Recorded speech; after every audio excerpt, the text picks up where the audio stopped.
क्या हो अगर मैं आपसे कहूं कि भगवान के आपके घर आने का संकेत हमेशा कोई चमत्कार नहीं होता। जरूरी नहीं कि आपको कोई दिव्य प्रकाश दिखाई दे, जरूरी नहीं कि कोई आवाज सुनाई दे, और जरूरी नहीं कि आपके सामने कोई ऐसी घटना घटे जिसे देखकर आप कह सकें कि हां, आज भगवान मेरे घर आए थे। कई बार भगवान की उपस्थिति इतनी शांत होती है कि इंसान उसे महसूस करके भी पहचान नहीं पाता। वह आपके घर के दरवाजे से नहीं, आपके मन के दरवाजे से प्रवेश करते हैं। वह किसी अद्भुत घटना के रूप में नहीं, बल्कि आपके स्वभाव में आए एक छोटे से बदलाव के रूप में दिखाई देते हैं। अगर पहले आपको छोटी छोटी बातों पर बहुत गुस्सा आता था और अब वही बात आपको उतना परेशान नहीं करती, अगर पहले किसी के शब्द आपके मन को कई दिनों तक दुखी रखते थे और अब आप उन्हें छोड़ना सीख रहे हैं, अगर पहले हर समय भविष्य की चिंता रहती थी और अब कठिन परिस्थितियों के बीच भी आपके भीतर एक अनजाना विश्वास बना रहता है, तो हो सकता है कि आप जिस बदलाव को सामान्य समझ रहे हैं उसके पीछे आपकी चेतना में हो रहा एक बहुत गहरा परिवर्तन छिपा हो। और आज की यह बात शायद आपके लिए इसलिए भी महत्वपूर्ण है क्योंकि हम उन 8 संकेतों की चर्चा करने वाले हैं जिन्हें आध्यात्मिक दृष्टि से ईश्वर की कृपा और भीतर जागती हुई चेतना से जोड़ा जा सकता है। लेकिन शुरुआत में ही एक बात समझ लीजिए, इन संकेतों को किसी चमत्कार का प्रमाण या अंधविश्वास की तरह नहीं देखना है। परमहंस योगानंद जी की शिक्षाओं की मूल भावना हमें बाहर किसी अद्भुत घटना को खोजने के बजाय अपने भीतर की चेतना को पहचानने की ओर ले जाती है। इसलिए आज जो बातें हम समझेंगे उनका सबसे गहरा अर्थ आपके भीतर होने वाले परिवर्तन से जुड़ा है। हो सकता है कि भगवान आपके घर में वैसे ना आए हों जैसे आपकी कल्पना है, लेकिन शायद आपके घर में प्रेम बढ़ने लगा है, शायद आपके मन में शांति बढ़ने लगी है, शायद आपके विचार पहले से ज्यादा पवित्र होने लगे हैं, और शायद यही वह संकेत है जिसे आप अब तक पहचान नहीं पाए। इसलिए इस पूरी बात को ध्यान से सुनिए, क्योंकि हो सकता है कि इनमें से कुछ संकेत आपके जीवन में पहले से मौजूद हों और आपको पता ही ना हो कि उनका महत्व कितना बड़ा है। कल्पना कीजिए एक ऐसे घर की जहां बाहर से देखने पर सब कुछ सामान्य है। घर वैसा ही है, लोग वही हैं, रोजमर्रा की जिम्मेदारियां वही हैं, कमाई की चिंता भी है, भविष्य की चिंता भी है, कभी खुशी आती है तो कभी परेशानी भी आती है। लेकिन उसी घर के वातावरण में धीरे धीरे एक बदलाव शुरू हो जाता है। पहले जहां छोटी बातों पर बहस होती थी, वहां अब लोग कुछ क्षण रुककर सोचने लगे हैं। पहले जहां किसी की गलती का बदला लेने की भावना रहती थी, वहां अब माफ करने की इच्छा पैदा होने लगी है। पहले जहां घर में हर कोई अपनी बात मनवाना चाहता था, वहां अब कोई किसी की बात समझने की कोशिश करने लगा है। सुबह उठने के बाद बिना किसी कारण भगवान का नाम लेने का मन करता है। रात को सोने से पहले कुछ पल आंखें बंद करके मन शांत करने की इच्छा होती है। कभी अचानक अकेले बैठने पर मन बेचैन होने के बजाय शांत हो जाता है। और सबसे आश्चर्य की बात यह होती है कि जीवन की समस्याएं पूरी तरह खत्म नहीं हुई हैं, फिर भी मनुष्य के भीतर उन्हें सहने की शक्ति बढ़ने लगती है। यही वह जगह है जहां हमें रुककर समझना चाहिए कि आध्यात्मिक परिवर्तन हमेशा बाहर दिखाई नहीं देता। कई बार जीवन की सबसे बड़ी कृपा यह नहीं होती कि आपकी समस्या खत्म हो गई, बल्कि यह होती है कि समस्या के सामने आपका मन टूटना बंद कर देता है। पहला संकेत है कि आपके घर में भगवान की कृपा का वातावरण बनने लगा है। जब घर के लोगों के मन में बिना किसी स्पष्ट बाहरी कारण के शांति बढ़ने लगे। यह बात सुनने में बहुत साधारण लग सकती है, लेकिन वास्तव में यह बहुत गहरी बात है। सोचिए, आपके जीवन में पहले भी समस्याएं थीं और आज भी समस्याएं हैं। पहले भी लोग आपको कुछ कहते थे और आज भी कहते हैं। पहले भी आर्थिक जिम्मेदारियां थीं और आज भी हैं। पहले भी भविष्य को लेकर अनिश्चितता थी और आज भी है। फिर ऐसा क्या बदल गया कि आपका मन पहले जितना परेशान नहीं होता? शायद परिस्थितियां नहीं बदली, लेकिन परिस्थितियों को देखने वाला आपका मन बदल गया। यही परिवर्तन बहुत महत्वपूर्ण है। हम अक्सर भगवान से प्रार्थना करते हैं कि हमारी परिस्थितियां बदल जाएं। हम कहते हैं कि मेरी परेशानी खत्म हो जाए, मेरे घर में धन आ जाए, मेरी बीमारी दूर हो जाए, मेरे रिश्ते ठीक हो जाएं, मेरी हर इच्छा पूरी हो जाए। लेकिन आध्यात्मिक जीवन हमें एक और गहरी प्रार्थना सिखाता है। वह यह कि हे प्रभु, परिस्थिति चाहे जैसी हो, मेरे भीतर इतनी शक्ति दे दीजिए कि मैं उसे सही तरीके से स्वीकार कर सकूं और उसके बीच भी अपना संतुलन न खोऊं। अगर आपके जीवन में यह परिवर्तन आने लगा है तो इसे ध्यान से देखिए। पहले किसी व्यक्ति ने आपको कुछ गलत कह दिया तो आप घंटों उसके बारे में सोचते थे।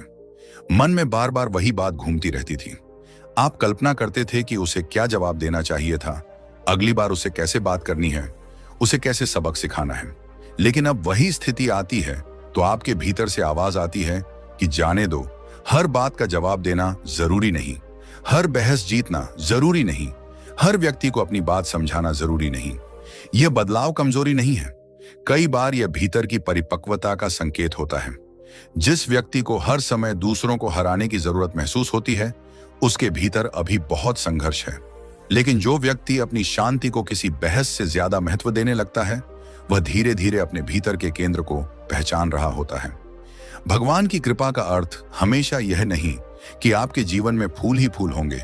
कभी कभी कृपा का अर्थ यह भी होता है कि कांटों के बीच चलते हुए आपके पैरों में सहने की शक्ति आ जाए। कभी कभी कृपा यह नहीं कि आंधी रुक जाए, बल्कि यह कि आंधी के बीच आपका दीपक बुझने से बच जाए। इसीलिए अगर आज आपके जीवन में कठिनाइयां हैं और फिर भी आपके भीतर कहीं गहराई में एक शांति बनी हुई है, तो उस शांति को बहुत कीमती समझिए। उसे छोटी चीज मत समझिए, क्योंकि बाहर की दुनिया आपको हजारों चीजें दे सकती है, लेकिन भीतर की स्थिरता कोई बाजार से खरीद नहीं सकता। परमहंस योगानंद जी के आध्यात्मिक दृष्टिकोण में मनुष्य के भीतर मौजूद दिव्य चेतना को पहचानने और ध्यान के माध्यम से अंतर्मुखी होने का विशेष महत्व था। इस दृष्टि से जब मन धीरे धीरे बाहरी परिस्थितियों की पकड़ से मुक्त होने लगता है और भीतर स्थिरता आने लगती है, तो यह आध्यात्मिक विकास की दिशा में एक महत्वपूर्ण कदम हो सकता है। इसलिए अगर पिछले कुछ समय से आपको ऐसा महसूस हो रहा है कि आप पहले की तुलना में अधिक शांत रहने लगे हैं, तो उस अनुभव को ध्यान से देखिए। हो सकता है कि आपके भीतर कोई ऐसी शक्ति विकसित हो रही हो जो आपको पहले दिखाई नहीं देती थी। कभी कभी इंसान सोचता है कि भगवान मेरे घर में तब आएंगे जब मेरे घर में बहुत पैसा होगा, जब नया घर बनेगा, नई गाड़ी आएगी, जब हर समस्या खत्म हो जाएगी, जब परिवार में सब कुछ मन मुताबिक हो जाएगा। लेकिन क्या आपने कभी सोचा है कि अगर आपके पास सब कुछ हो और फिर भी मन अशांत हो, तो उस सब का क्या अर्थ है? दूसरी ओर किसी साधारण घर में रहने वाला व्यक्ति अगर रात को चैन की नींद सो सके, अपने परिवार के साथ प्रेम से रह सके, किसी जरूरतमंद की मदद करके खुश हो सके और सुबह उठकर भगवान को धन्यवाद दे सके, तो उसके जीवन में ऐसी संपत्ति है जिसे हर कोई नहीं खरीद सकता। इसलिए अपने घर की आध्यात्मिक समृद्धि को केवल पैसे और वस्तुओं से मत मापिए। देखिए कि वहां शांति कितनी है, प्रेम कितना है, क्षमा कितनी है और भगवान के प्रति कृतज्ञता कितनी है। और यहीं से दूसरा संकेत सामने आता है। दूसरा संकेत है कि आपको अकेले रहने से डर कम होने लगे और एकांत में मन को शांति मिलने लगे।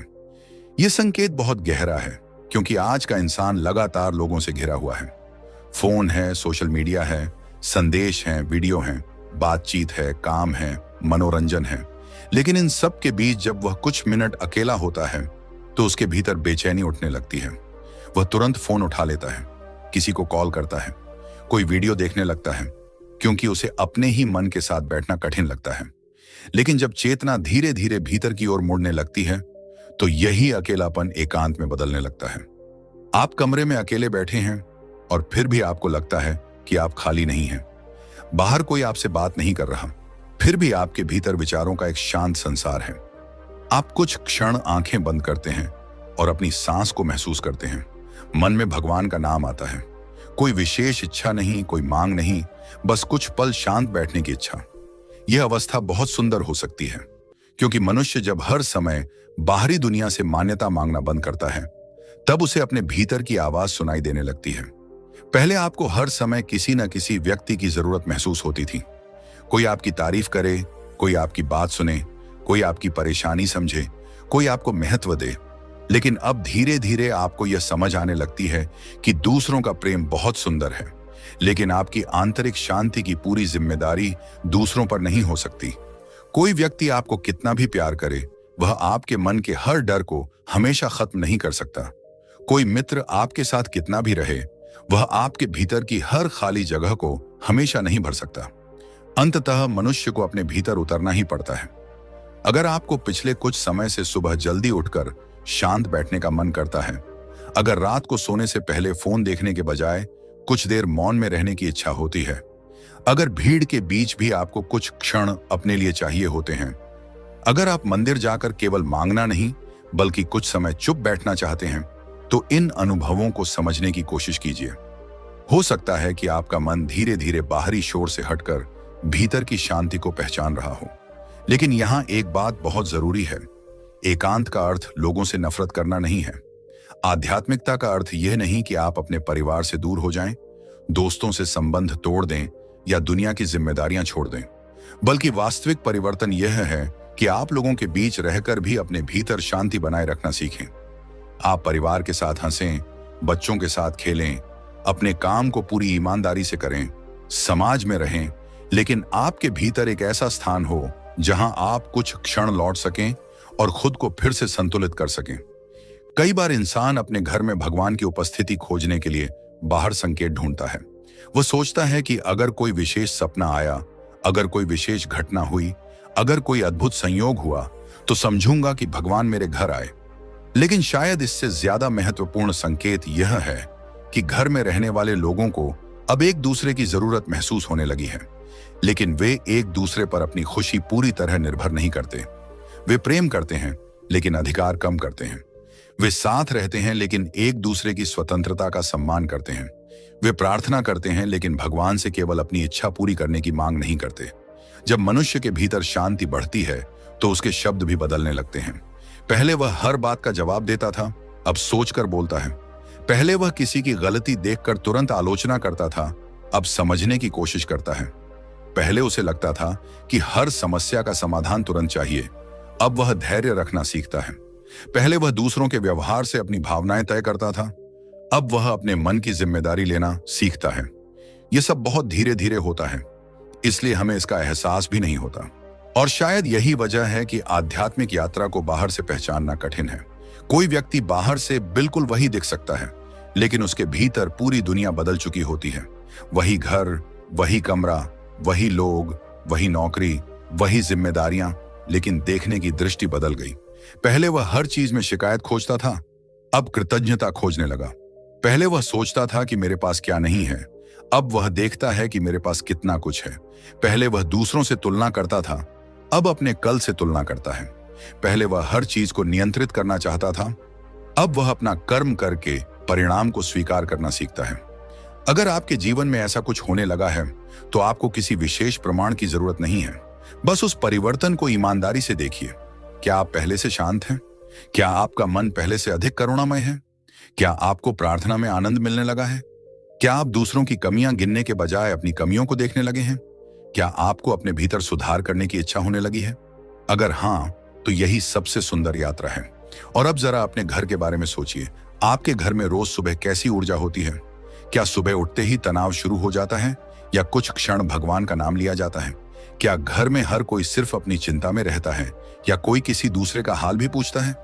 क्या छोटी छोटी गलतियों पर गुस्सा आता है या समझने की कोशिश होती है? क्या घर में किसी की सफलता से ईर्ष्या होती है या खुशी? क्या कोई दुखी हो तो बाकी लोग उसे अकेला छोड़ देते हैं या उसके पास बैठते हैं? क्योंकि यही छोटी छोटी चीजें मिलकर घर का वातावरण बनाती हैं। भगवान की उपस्थिति को अगर हम केवल किसी अलौकिक घटना से जोड़ देंगे तो हम शायद उस सबसे सुंदर सत्य को खो देंगे कि ईश्वर का अनुभव हमारे व्यवहार में भी हो सकता है। जब आपके घर में किसी को दुख हो और दूसरा व्यक्ति बिना कुछ कहे उसके पास बैठ जाए, वहां भी प्रेम है।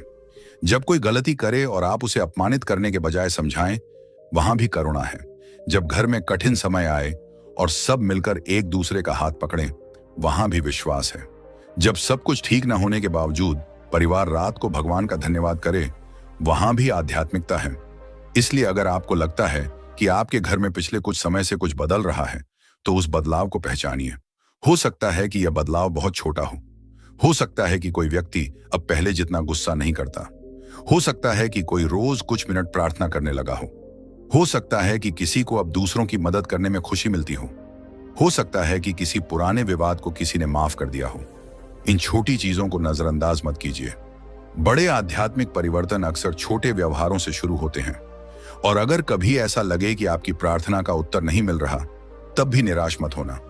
प्रार्थना का उत्तर हमेशा उसी रूप में नहीं आता जैसा हम चाहते हैं। कभी उत्तर परिस्थिति में आता है, कभी किसी व्यक्ति के रूप में, कभी किसी अवसर के रूप में, और कभी हमारे अपने मन में पैदा हुई शक्ति के रूप में। कभी भगवान समस्या को तुरंत दूर नहीं करते, लेकिन उस समस्या से निकलने की बुद्धि दे देते हैं। कभी रास्ता नहीं बदलते, लेकिन हमारे कदम मजबूत कर देते हैं। कभी तूफान नहीं रोकते, लेकिन भीतर इतना विश्वास दे देते हैं कि हम तूफान से डरना बंद कर दें।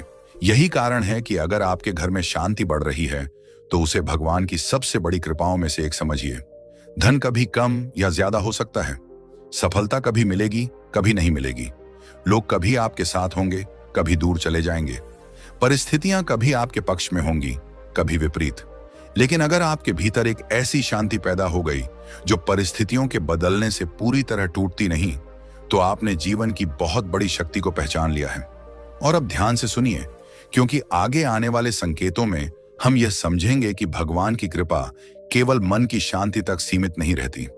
जब भीतर परिवर्तन शुरू होता है तो आपके रिश्ते बदलते हैं, आपकी सोच बदलती है, आपकी इच्छाएं बदलती हैं, दूसरों के प्रति आपका व्यवहार बदलता है और धीरे धीरे आपका पूरा जीवन एक नई दिशा में जाने लगता है।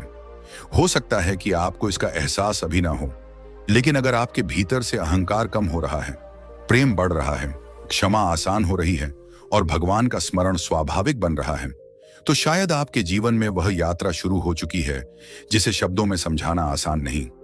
इसलिए आज जब आप यह वीडियो सुनकर अपने जीवन की ओर वापस देखें, तो केवल यह मत पूछिए कि भगवान मेरे घर आते हैं या नहीं। खुद से यह पूछिए कि क्या मेरा घर ऐसा बन रहा है जहां भगवान की उपस्थिति के योग्य वातावरण हो? क्या यहाँ प्रेम है? क्या यहाँ शांति है? क्या यहाँ क्षमा है? क्या यहाँ सच्चाई है? क्या यहाँ किसी के दुख को समझने वाला हृदय है? क्योंकि अगर इन चीजों का जन्म आपके घर में हो रहा है, तो शायद आपको किसी बाहरी प्रमाण की जरूरत नहीं। हो सकता है कि भगवान आपके घर में रोज आते हों और आपको दिखाई ही न देते हों।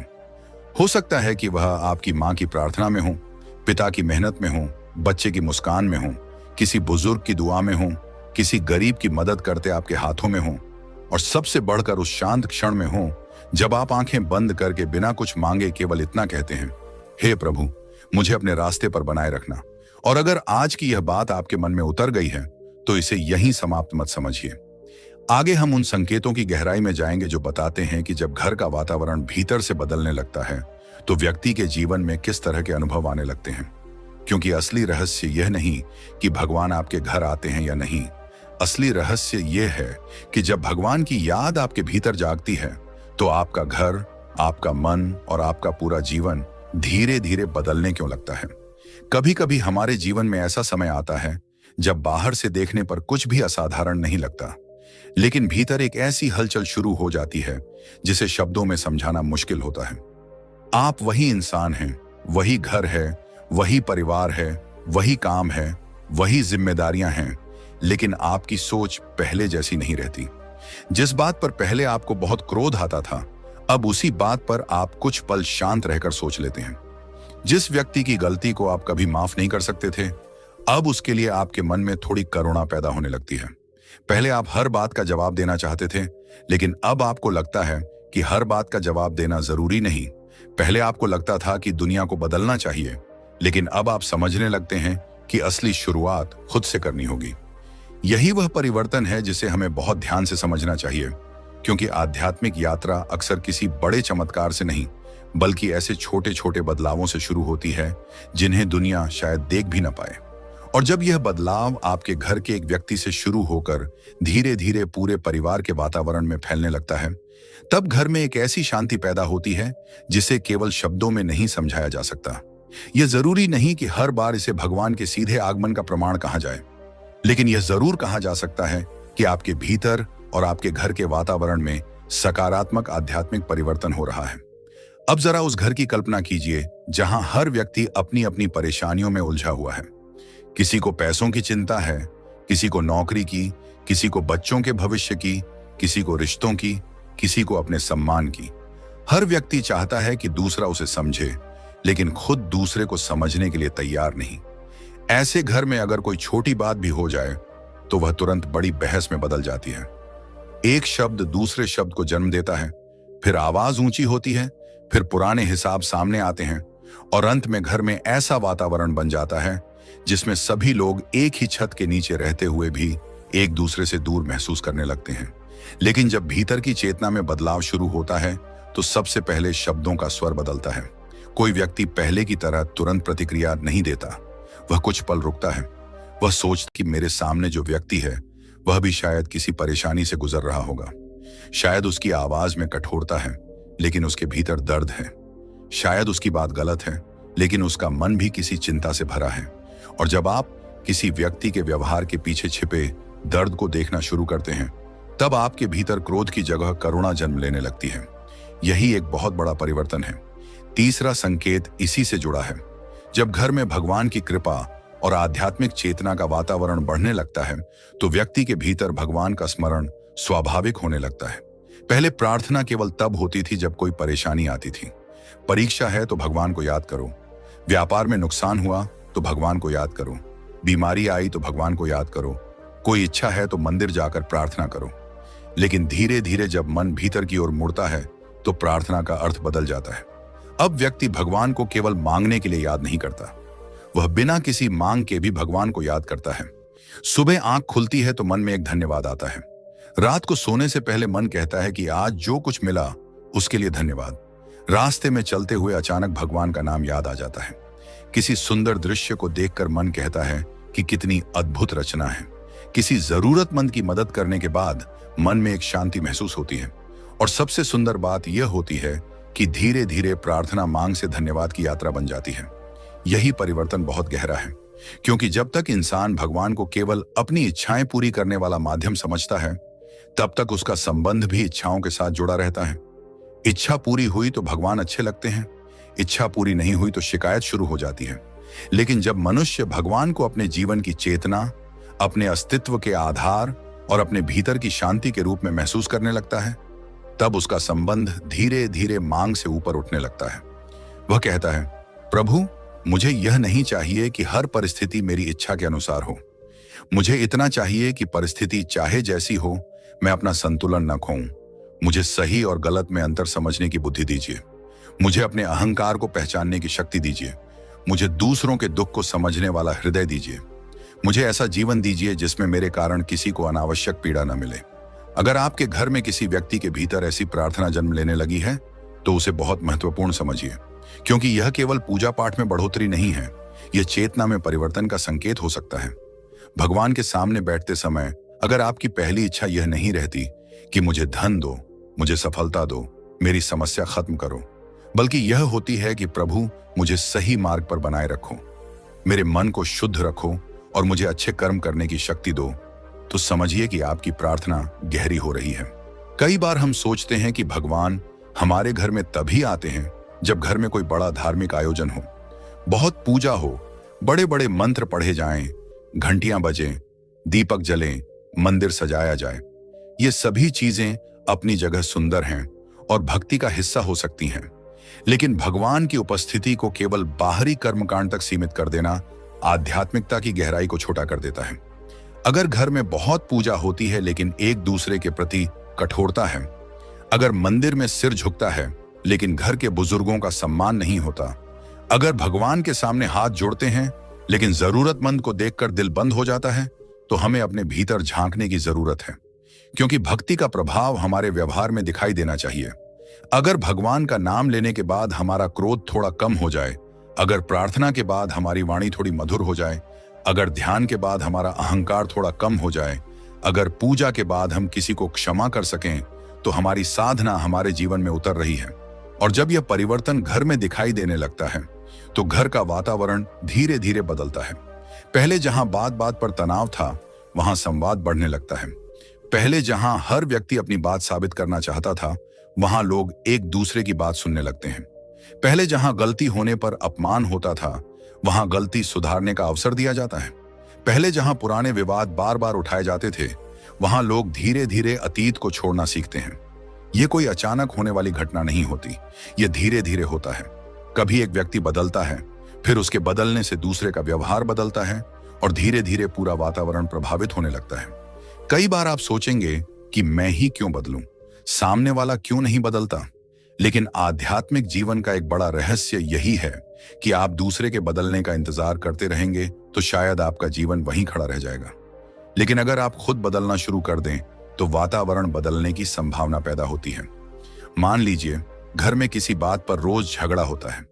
पहले आप भी तुरंत प्रतिक्रिया देते थे, लेकिन अब आपने तय किया कि जब सामने वाला गुस्से में होगा तब मैं उसी भाषा में जवाब नहीं दूंगा। मैं कुछ समय शांत रहूंगा। शायद पहले दिन कुछ नहीं बदलेगा, दूसरे दिन भी नहीं, लेकिन कुछ समय बाद सामने वाले को भी महसूस होगा कि अब बहस उसी तरह आगे नहीं बढ़ रही।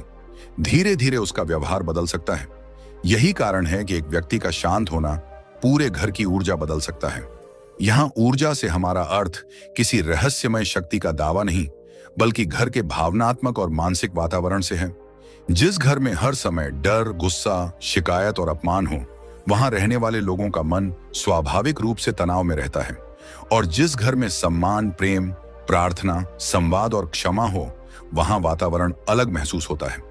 इसलिए जब हम कहते हैं कि भगवान की कृपा से घर का वातावरण बदलता है, तो उसका सबसे सुंदर अर्थ यह हो सकता है कि घर में रहने वाले लोगों की चेतना और व्यवहार सकारात्मक दिशा में बदलने लगे। अब चौथे संकेत को समझिए। चौथा संकेत है कि घर के लोगों में क्षमा करने की शक्ति बढ़ने लगती है। यह सुनने में आसान लगता है, लेकिन वास्तव में क्षमा करना सबसे कठिन आध्यात्मिक अभ्यासों में से एक है, क्योंकि हमारा अहंकार चाहता है कि सामने वाला पहले माफी मांगे। हम चाहते हैं कि वह स्वीकार करे कि गलती उसकी थी। हम चाहते हैं कि उसे अपनी गलती का एहसास हो। हम चाहते हैं कि उसे पता चले कि उसने हमें कितना दुख दिया। लेकिन क्षमा का अर्थ हमेशा यह नहीं कि जो हुआ वह सही था। क्षमा का अर्थ यह भी नहीं कि आप बार बार उसी व्यक्ति को आपको चोट पहुंचाने दें। क्षमा का अर्थ यह हो सकता है कि आप अपने मन को उस घटना की कैद से मुक्त कर दें। कितने लोग वर्षों पुराने विवाद अपने भीतर लेकर घूमते हैं। किसी ने 10 साल पहले कुछ कहा था, आज भी याद है। किसी रिश्तेदार ने कभी अपमान किया था, आज भी मन में दर्द है। किसी दोस्त ने धोखा दिया था, आज भी उस व्यक्ति का नाम सुनते ही गुस्सा आता है। किसी परिवार के सदस्य ने कोई निर्णय लिया था जो आपको पसंद नहीं आया, आज भी आप उसे उसी घटना से देखते हैं। इस तरह हम वर्तमान जीवन को अतीत की घटनाओं के हवाले कर देते हैं। बाहर से घटना खत्म हो चुकी होती है, लेकिन भीतर वह लगातार चलती रहती है। और सबसे बड़ी विडंबना यह है कि जिस व्यक्ति ने हमें चोट पहुंचाई वह शायद अपने जीवन में आगे बढ़ चुका होता है, लेकिन हम उसी घटना को अपने भीतर पकड़े रहते हैं। जब आध्यात्मिक चेतना बढ़ती है तो व्यक्ति धीरे धीरे यह समझने लगता है कि मेरे मन की शांति किसी दूसरे व्यक्ति की गलती की कीमत क्यों बने। उसने गलत किया, यह उसकी जिम्मेदारी है, लेकिन मैं उस गलत घटना को कितने वर्षों तक अपने भीतर रखूंगा, यह मेरी जिम्मेदारी है। मैं सीमा बना सकता हूं, मैं सावधान रह सकता हूं, मैं उस व्यक्ति से दूरी भी रख सकता हूं, लेकिन अपने भीतर लगातार नफरत रखकर मैं खुद को ही जला रहा हूं। इसलिए क्षमा का अर्थ सामने वाले को पुरस्कार देना नहीं, बल्कि खुद को मानसिक बोझ से मुक्त करना है। अगर आपके घर में कोई व्यक्ति ऐसा करने लगा है तो यह बहुत बड़ा परिवर्तन है। वह पुराने विवादों को बार बार नहीं उठाता। वह कहता है कि जो हुआ उससे मैंने सीख ली, अब मैं आगे बढ़ना चाहता हूं। वह बच्चों की पुरानी गलतियों को हर बहस में नहीं दोहराता। वह पति या पत्नी की हर पुरानी गलती का हिसाब नहीं रखता। वह भाई बहन की पुरानी बातों को वर्तमान रिश्ते पर हावी नहीं होने देता। यह बहुत सुंदर संकेत है, क्योंकि क्षमा के साथ घर में शांति की जगह बनती है। लेकिन यहां एक बात समझना जरूरी है, क्षमा और कमजोरी एक ही चीज नहीं है। अगर कोई व्यक्ति लगातार आपको नुकसान पहुंचा रहा है तो उससे दूरी बनाना गलत नहीं है। आध्यात्मिकता का मतलब अन्याय को स्वीकार करना नहीं है। आप किसी को क्षमा कर सकते हैं और फिर भी उसके साथ सीमित संबंध रख सकते हैं। आप किसी को मन से छोड़ सकते हैं और फिर भी अपने जीवन में सावधानी रख सकते हैं। आप किसी के लिए बुरा ना चाहें, लेकिन इसका मतलब यह नहीं कि आप उसे अपने जीवन में पहले जैसा स्थान देने के लिए मजबूर हैं। क्षमा का सबसे सुंदर रूप यही है कि आपके भीतर बदला लेने की आग कम हो जाए, लेकिन आपकी बुद्धि जागृत रहे। जब घर में क्षमा बढ़ती है तो वहां एक और सुंदर चीज पैदा होती है। लोग अपनी गलतियां स्वीकार करने लगते हैं। पहले कोई गलती मानना नहीं चाहता था, हर कोई अपनी सफाई देता था। अब कोई कह देता है कि हाँ, मुझसे गलती हुई। यह छोटा वाक्य घर के वातावरण को बहुत बदल सकता है, क्योंकि जहां गलती स्वीकार करने की अनुमति होती है वहां झूठ कम होता है। जहां गलती पर तुरंत अपमान नहीं होता वहां लोग सच बोलने से डरते नहीं। जहां संवाद होता है वहां रिश्ते मजबूत होते हैं। कभी कभी घर में भगवान की कृपा का सबसे बड़ा संकेत यह नहीं होता कि कोई दिव्य घटना हुई, बल्कि यह होता है कि एक दिन पिता अपने बच्चे से कहता है, बेटा, मुझसे गलती हुई। एक माँ अपने बच्चे को कहती है, मुझे तुम्हारी बात समझनी चाहिए थी। पति पत्नी से कहता है, मैंने तुम्हें ठीक से नहीं समझा। पत्नी पति से कहती है, मुझे गुस्से में वह बात नहीं कहनी चाहिए थी। भाई भाई से कहता है, चलो पुरानी बात खत्म करते हैं। सोचिए, जहां ऐसे वाक्य जन्म लेने लगें, क्या वह घर पहले जैसा रह सकता है? वहां धीरे धीरे कुछ पवित्र जरूर जन्म लेता है, और शायद यही वह जगह है जहां भगवान की उपस्थिति को महसूस किया जा सकता है। क्योंकि ईश्वर का स्मरण हमें केवल मंदिर तक नहीं ले जाना चाहिए, बल्कि एक दूसरे के हृदय तक भी ले जाना चाहिए। अगर हम भगवान को प्रणाम करके बाहर निकलें और अपने ही घर के व्यक्ति को अपमानित करें, तो हमें फिर से अपने भीतर देखने की जरूरत है। अगर हम प्रार्थना करते हैं कि भगवान हमें क्षमा करें, तो हमें भी दूसरों को क्षमा करने की शक्ति सीखनी चाहिए। अगर हम भगवान से प्रेम मांगते हैं, तो हमें अपने व्यवहार में प्रेम लाने का प्रयास भी करना चाहिए। धीरे धीरे व्यक्ति यह समझने लगता है कि घर केवल दीवारों का नाम नहीं है। घर उन विचारों का स्थान है जो वहां रहने वाले लोग रोज पैदा करते हैं। घर उन शब्दों का स्थान है जो रोज बोले जाते हैं। घर उन भावनाओं का स्थान है जिन्हें लोग एक दूसरे के साथ बांटते हैं। अगर हर दिन घर में शिकायत बोई जाएगी, तो शिकायत का वातावरण बनेगा। अगर हर दिन प्रेम बोया जाएगा, तो प्रेम की संभावना बढ़ेगी। अगर हर दिन भगवान का स्मरण होगा और उसके साथ अच्छे कर्म भी होंगे, तो घर के लोगों के भीतर एक अलग प्रकार की सजगता पैदा हो सकती है। कभी आपने देखा होगा कि कुछ घरों में प्रवेश करते ही मन हल्का लगता है। वहां कोई विशेष सजावट जरूरी नहीं होती, बहुत महंगी चीजें भी नहीं होती, लेकिन लोगों का व्यवहार ऐसा होता है कि आपको सहजता महसूस होती है। कोई पानी पूछता है, कोई मुस्कुराकर मिलता है, कोई बिना मतलब आपकी चिंता करता है। वहीं कुछ जगहें बहुत सुंदर होने के बावजूद मन को भारी कर देती हैं, क्योंकि वहां हर शब्द में तनाव और हर बातचीत में प्रतिस्पर्धा होती है। इससे हमें समझ आता है कि घर का वास्तविक वातावरण केवल वस्तुओं से नहीं बनता, बल्कि वहां रहने वाले लोगों के मन से बनता है। इसलिए अगर आपके घर में धीरे धीरे शांति बढ़ रही है, प्रार्थना का भाव बढ़ रहा है और क्षमा की शक्ति बढ़ रही है, तो इसे संभाल कर रखिए। इसे दिखावे में मत बदल दीजिए। आध्यात्मिकता का सबसे सुंदर रूप वही है जिसमें दिखावा कम और अनुभव ज्यादा होता है। भगवान को साबित करने की जरूरत नहीं, अपनी साधना को दूसरों के सामने दिखाने की जरूरत नहीं, बस अपने जीवन में उसका प्रभाव आने दीजिए। और अब अपने आप से एक सवाल पूछिए, अगर आज आपके घर में कोई व्यक्ति आपसे नाराज है, तो क्या आप पहला कदम उठा सकते हैं? अगर कोई पुरानी बात आपके मन में है, तो क्या आप उसे धीरे धीरे छोड़ने की कोशिश कर सकते हैं? अगर आपने किसी को दुख पहुंचाया है, तो क्या आप बिना अहंकार के माफी मांग सकते हैं? अगर किसी ने आपको दुख दिया है, तो क्या आप कम से कम इतना कर सकते हैं कि उसके लिए बुरा चाहना छोड़ दें? अगर इन सवालों का उत्तर धीरे धीरे हाँ होने लगे, तो समझिए आपके भीतर कुछ बदल रहा है। क्योंकि भगवान की कृपा का एक सुंदर परिणाम यह है कि इंसान खुद से सवाल पूछना शुरू कर देता है। पहले वह हमेशा पूछता था कि सामने वाले ने ऐसा क्यों किया। अब वह पूछता है कि मैंने कैसे प्रतिक्रिया दी। पहले वह कहता था कि सब लोग गलत हैं, अब वह सोचता है कि मेरी भी कुछ गलतियां होंगी। पहले वह दूसरों को सुधारने में लगा रहता था, अब वह अपने मन को सुधारने की कोशिश करता है। यही बदलाव इंसान को भीतर से परिपक्व बनाता है, और जब यह परिवर्तन घर में एक से दूसरे व्यक्ति तक पहुंचने लगता है, तब रिश्तों में एक नया जीवन आ सकता है। बच्चे अपने माता पिता को देखकर सीखते हैं। अगर वे देखते हैं कि माता पिता हर समस्या का समाधान गुस्से से करते हैं, तो वे भी गुस्से को सामान्य समझेंगे। लेकिन अगर वे देखते हैं कि कठिन परिस्थिति में भी माता पिता बातचीत करते हैं, माफी मांगते हैं, प्रार्थना करते हैं और धैर्य रखते हैं, तो उनके भीतर भी वही संस्कार विकसित हो सकते हैं। इसलिए घर की आध्यात्मिकता केवल एक व्यक्ति की यात्रा नहीं होती। एक व्यक्ति का परिवर्तन आने वाली पीढ़ियों तक असर डाल सकता है। और यही कारण है कि अगर आप अपने घर में भगवान की कृपा का अनुभव करना चाहते हैं, तो सबसे पहले अपने घर के वातावरण को देखिए। क्या यहाँ डर ज्यादा है या विश्वास? शिकायत ज्यादा है या कृतज्ञता? अहंकार ज्यादा है या विनम्रता? क्रोध ज्यादा है या संवाद? पुराने हिसाब ज्यादा हैं या क्षमा? अगर धीरे धीरे इन सवालों के उत्तर सकारात्मक दिशा में जाने लगे हैं, तो इसे बहुत बड़ा परिवर्तन समझिए। शायद भगवान आपके घर में किसी चमत्कारी रूप में दिखाई न दें, लेकिन अगर एक दिन आपको महसूस हो कि पहले की तुलना में आपका मन अधिक शांत है, आपका परिवार एक दूसरे को अधिक समझता है, आपकी प्रार्थना अधिक सच्ची हो गई है और आपके भीतर दूसरों के लिए करुणा बढ़ गई है, तो शायद आपको उस उपस्थिति को पहचानने के लिए किसी और प्रमाण की जरूरत नहीं। क्योंकि ईश्वर की सबसे शांत दस्तक अक्सर दरवाजे पर नहीं, हृदय पर होती है। वह कोई शोर नहीं करती, वह धीरे से आती है। पहले विचार बदलते हैं, फिर शब्द बदलते हैं, फिर व्यवहार बदलता है और अंत में पूरा वातावरण बदलने लगता है।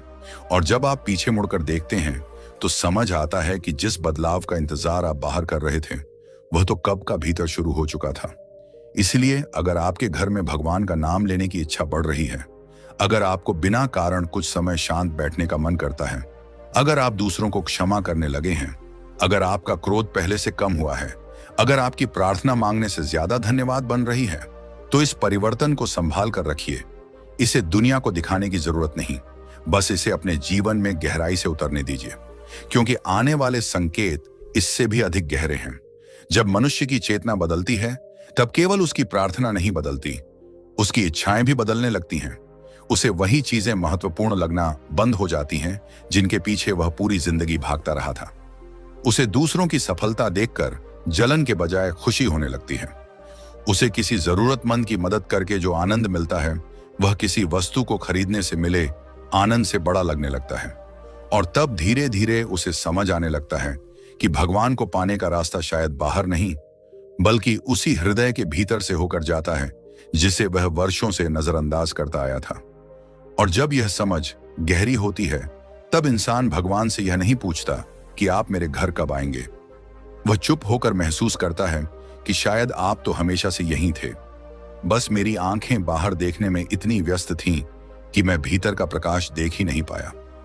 यही समझ अगले संकेतों की ओर ले जाती है, जहां हमें पता चलेगा कि जब भगवान की कृपा किसी घर में गहराने लगती है तो व्यक्ति के रिश्तों, इच्छाओं और जीवन को देखने का नजरिया किस तरह बदलने लगता है। अब तक हमने समझा कि जब मन के भीतर शांति बढ़ने लगे, भगवान का स्मरण अपने आप होने लगे और घर में एक दूसरे को समझने की भावना बढ़ने लगे, तो यह केवल बाहरी बदलाव नहीं होता, यह उस आंतरिक यात्रा का हिस्सा हो सकता है जिसमें इंसान धीरे धीरे अपनी चेतना को पहचानना शुरू करता है। लेकिन अब जो संकेत सामने आता है वह और भी गहरा है, क्योंकि यह आपके विचारों और आपकी पसंद को बदलने लगता है। आपको धीरे धीरे यह महसूस होने लगता है कि जिन चीजों के पीछे आप कभी पूरी ताकत से भागते थे उनमें अब पहले जैसा आकर्षण नहीं रहा। पैसा चाहिए, सफलता चाहिए, सम्मान चाहिए, अच्छा जीवन चाहिए, परिवार की जरूरतें पूरी करनी है, यह सब अपनी जगह है। लेकिन अब इन चीजों के पीछे भागते हुए भी आपके भीतर एक आवाज कहती है कि जीवन केवल इतना ही नहीं है, कुछ ऐसा भी है जो इन सब चीजों से ऊपर है। कुछ ऐसा है जिसे पाने के बाद मनुष्य के भीतर एक ऐसी तृप्ति आती है जिसे कोई वस्तु नहीं दे सकती। यही अगला संकेत है कि आपके भीतर की चेतना धीरे धीरे बाहरी आकर्षणों से ऊपर उठने लगी है। यह बात बहुत ध्यान से समझने की जरूरत है, क्योंकि इसका अर्थ यह बिल्कुल नहीं है कि आपको धन से नफरत करनी है, संसार छोड़ देना है या अपनी जिम्मेदारियों से भाग जाना है। ऐसा करना आध्यात्मिकता नहीं है।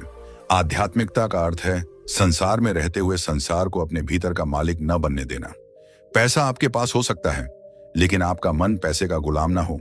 सम्मान आपको मिले लेकिन आपकी पूरी पहचान दूसरों की प्रशंसा पर निर्भर ना हो।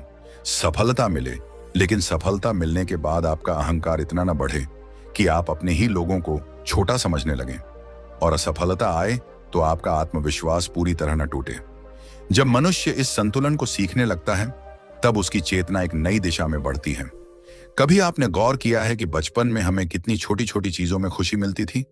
बारिश देखी तो खुश हो गए, किसी ने पसंद की चीज दे दी तो खुश हो गए, परिवार के साथ बैठकर खाना मिला तो खुश हो गए। लेकिन जैसे जैसे उम्र बढ़ती है खुशी की हमारी परिभाषा बड़ी होती जाती है। अब हमें बड़ी गाड़ी चाहिए, बड़ा घर चाहिए, ज्यादा पैसा चाहिए, ज्यादा सम्मान चाहिए, दूसरों से बेहतर दिखना है। और समस्या यह नहीं कि ये चीजें गलत हैं। समस्या तब शुरू होती है जब हमें लगता है कि इन चीजों के बिना हम खुश नहीं हो सकते। जब हमारी खुशी पूरी तरह बाहरी वस्तुओं पर निर्भर हो जाती है तब मन कभी संतुष्ट नहीं होता। एक चीज मिलती है तो दूसरी चाहिए, दूसरी मिलती है तो तीसरी चाहिए, और इंसान जीवन के अंत तक सोचता रहता है कि शायद अगली चीज मुझे पूरी तरह खुश कर देगी। लेकिन जब भीतर कोई आध्यात्मिक जागृति शुरू होती है तब धीरे धीरे यह भ्रम टूटने लगता है। आप चीजों का आनंद लेते हैं लेकिन उनसे अपनी पूरी पहचान नहीं बनाते।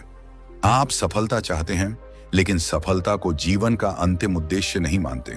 आप पैसा कमाते हैं, लेकिन समझते हैं कि पैसा साधन है, जीवन का अर्थ नहीं। आप अपने परिवार को जीवन देना चाहते हैं, लेकिन यह भी समझते हैं कि परिवार को केवल पैसे की नहीं, आपके समय, प्रेम और उपस्थिति की भी जरूरत है। अगर आपको अपने जीवन में यह बदलाव महसूस हो रहा है, तो ध्यान दीजिए। पहले आपको हर चीज में तुलना दिखाई देती थी। कौन कितना कमाता है, किसके पास कौन सी गाड़ी है, किसका घर बड़ा है, किसके बच्चे ज्यादा सफल हैं, किसके पास ज्यादा सम्मान है। लेकिन अब धीरे धीरे इन तुलनाओं से मन थकने लगा है। आपको लगता है कि हर किसी की यात्रा अलग है। किसी की जिंदगी देखकर अपनी जिंदगी को छोटा समझने का कोई अर्थ नहीं।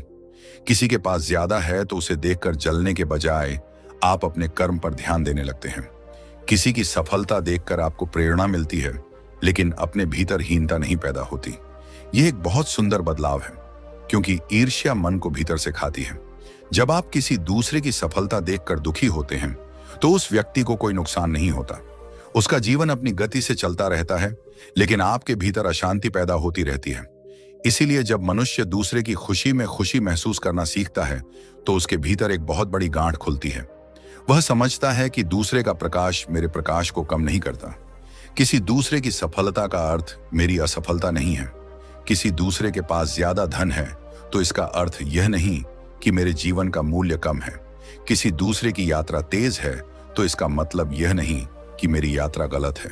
यही करुणा और संतोष धीरे धीरे घर के वातावरण को भी बदलते हैं। अगर घर में एक व्यक्ति लगातार तुलना करता रहे, तो बाकी लोगों पर भी उसका प्रभाव पड़ता है। बच्चों को बार बार दूसरे बच्चों से तुलना करके कहा जाए कि देखो वह कितना आगे निकल गया, तो उनके भीतर असुरक्षा पैदा हो सकती है। लेकिन अगर घर में यह भावना हो कि अपना सर्वश्रेष्ठ प्रयास करो, अपनी क्षमता के अनुसार आगे बढ़ो और दूसरों की सफलता से सीखो, तो घर का वातावरण अधिक स्वस्थ और शांत बनता है। और अब उस संकेत को और गहराई से समझिए, जो यह बताता है कि नकारात्मक चीजों से आपका मन स्वाभाविक रूप से दूर होने लगा है। पहले शायद आपको दूसरों की बातें सुनने में बहुत रुचि होती थी।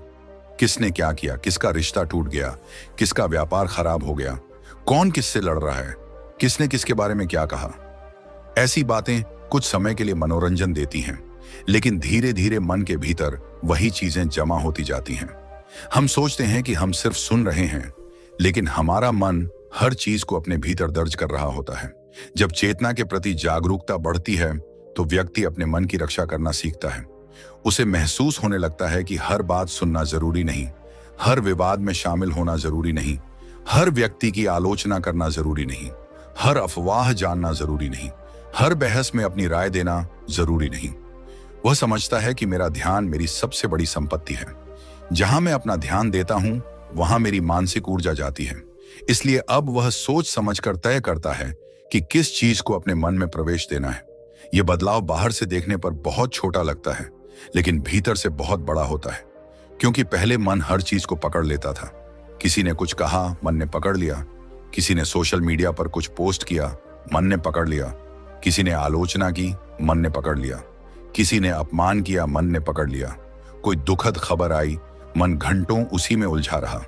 लेकिन अब व्यक्ति धीरे धीरे सीखता है कि हर विचार को अपने भीतर जगह देना जरूरी नहीं है।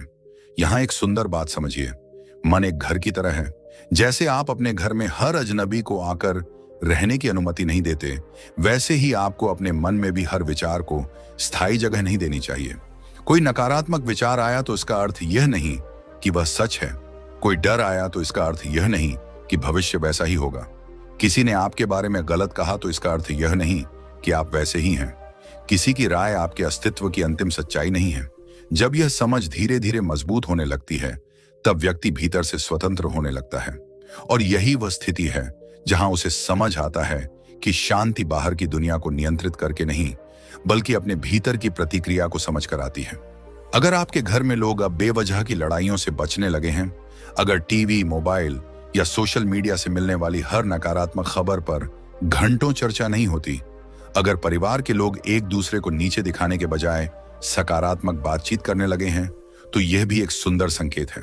क्योंकि जिस घर में बातचीत का स्तर बदलता है, वहां धीरे धीरे सोच का स्तर भी बदलता है। अब एक और बहुत गहरी बात आती है। जब व्यक्ति के भीतर आध्यात्मिक चेतना बढ़ती है, तो वह दूसरों के दुख को अलग नजर से देखने लगता है। पहले किसी गरीब व्यक्ति को देखकर शायद वह सोचता था कि उसने मेहनत नहीं की होगी। किसी असफल व्यक्ति को देखकर सोचता था कि वह कमजोर है। किसी दुखी व्यक्ति को देखकर कहता था कि उसकी किस्मत खराब है। लेकिन धीरे धीरे उसके भीतर करुणा पैदा होती है। वह सोचता है कि मैं नहीं जानता कि यह व्यक्ति किस परिस्थिति से गुजर रहा है। मैं नहीं जानता कि उसने कितने संघर्ष किए हैं। मैं नहीं जानता कि उसके जीवन में कौन सी कहानी छिपी है। और यही करुणा मनुष्य को भीतर से सुंदर बनाती है। अगर आप किसी की मदद करते समय यह नहीं सोचते कि वह बदले में आपको क्या देगा, तो यह बहुत मूल्यवान परिवर्तन है।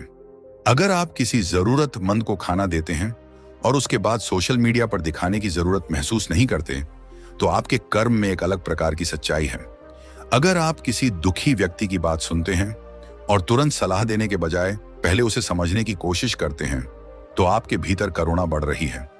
अगर किसी की सफलता देखकर आपको खुशी होती है, तो यह भी चेतना की सुंदरता है, क्योंकि मनुष्य का हृदय तब बड़ा होता है जब उसमें केवल अपनी कहानी नहीं रहती, उसमें दूसरों के लिए भी जगह बनती है।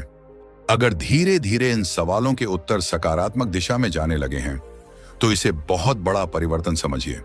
शायद भगवान आपके घर में किसी चमत्कारी रूप में दिखाई न दें, लेकिन अगर एक दिन आपको महसूस हो कि पहले की तुलना में आपका मन अधिक शांत है, आपका परिवार एक दूसरे को अधिक समझता है, आपकी प्रार्थना अधिक सच्ची हो गई है और आपके भीतर दूसरों के लिए करुणा बढ़ गई है, तो शायद आपको उस उपस्थिति को पहचानने के लिए किसी और प्रमाण की जरूरत नहीं, क्योंकि ईश्वर की सबसे शांत दस्तक अक्सर दरवाजे पर नहीं, हृदय पर होती है।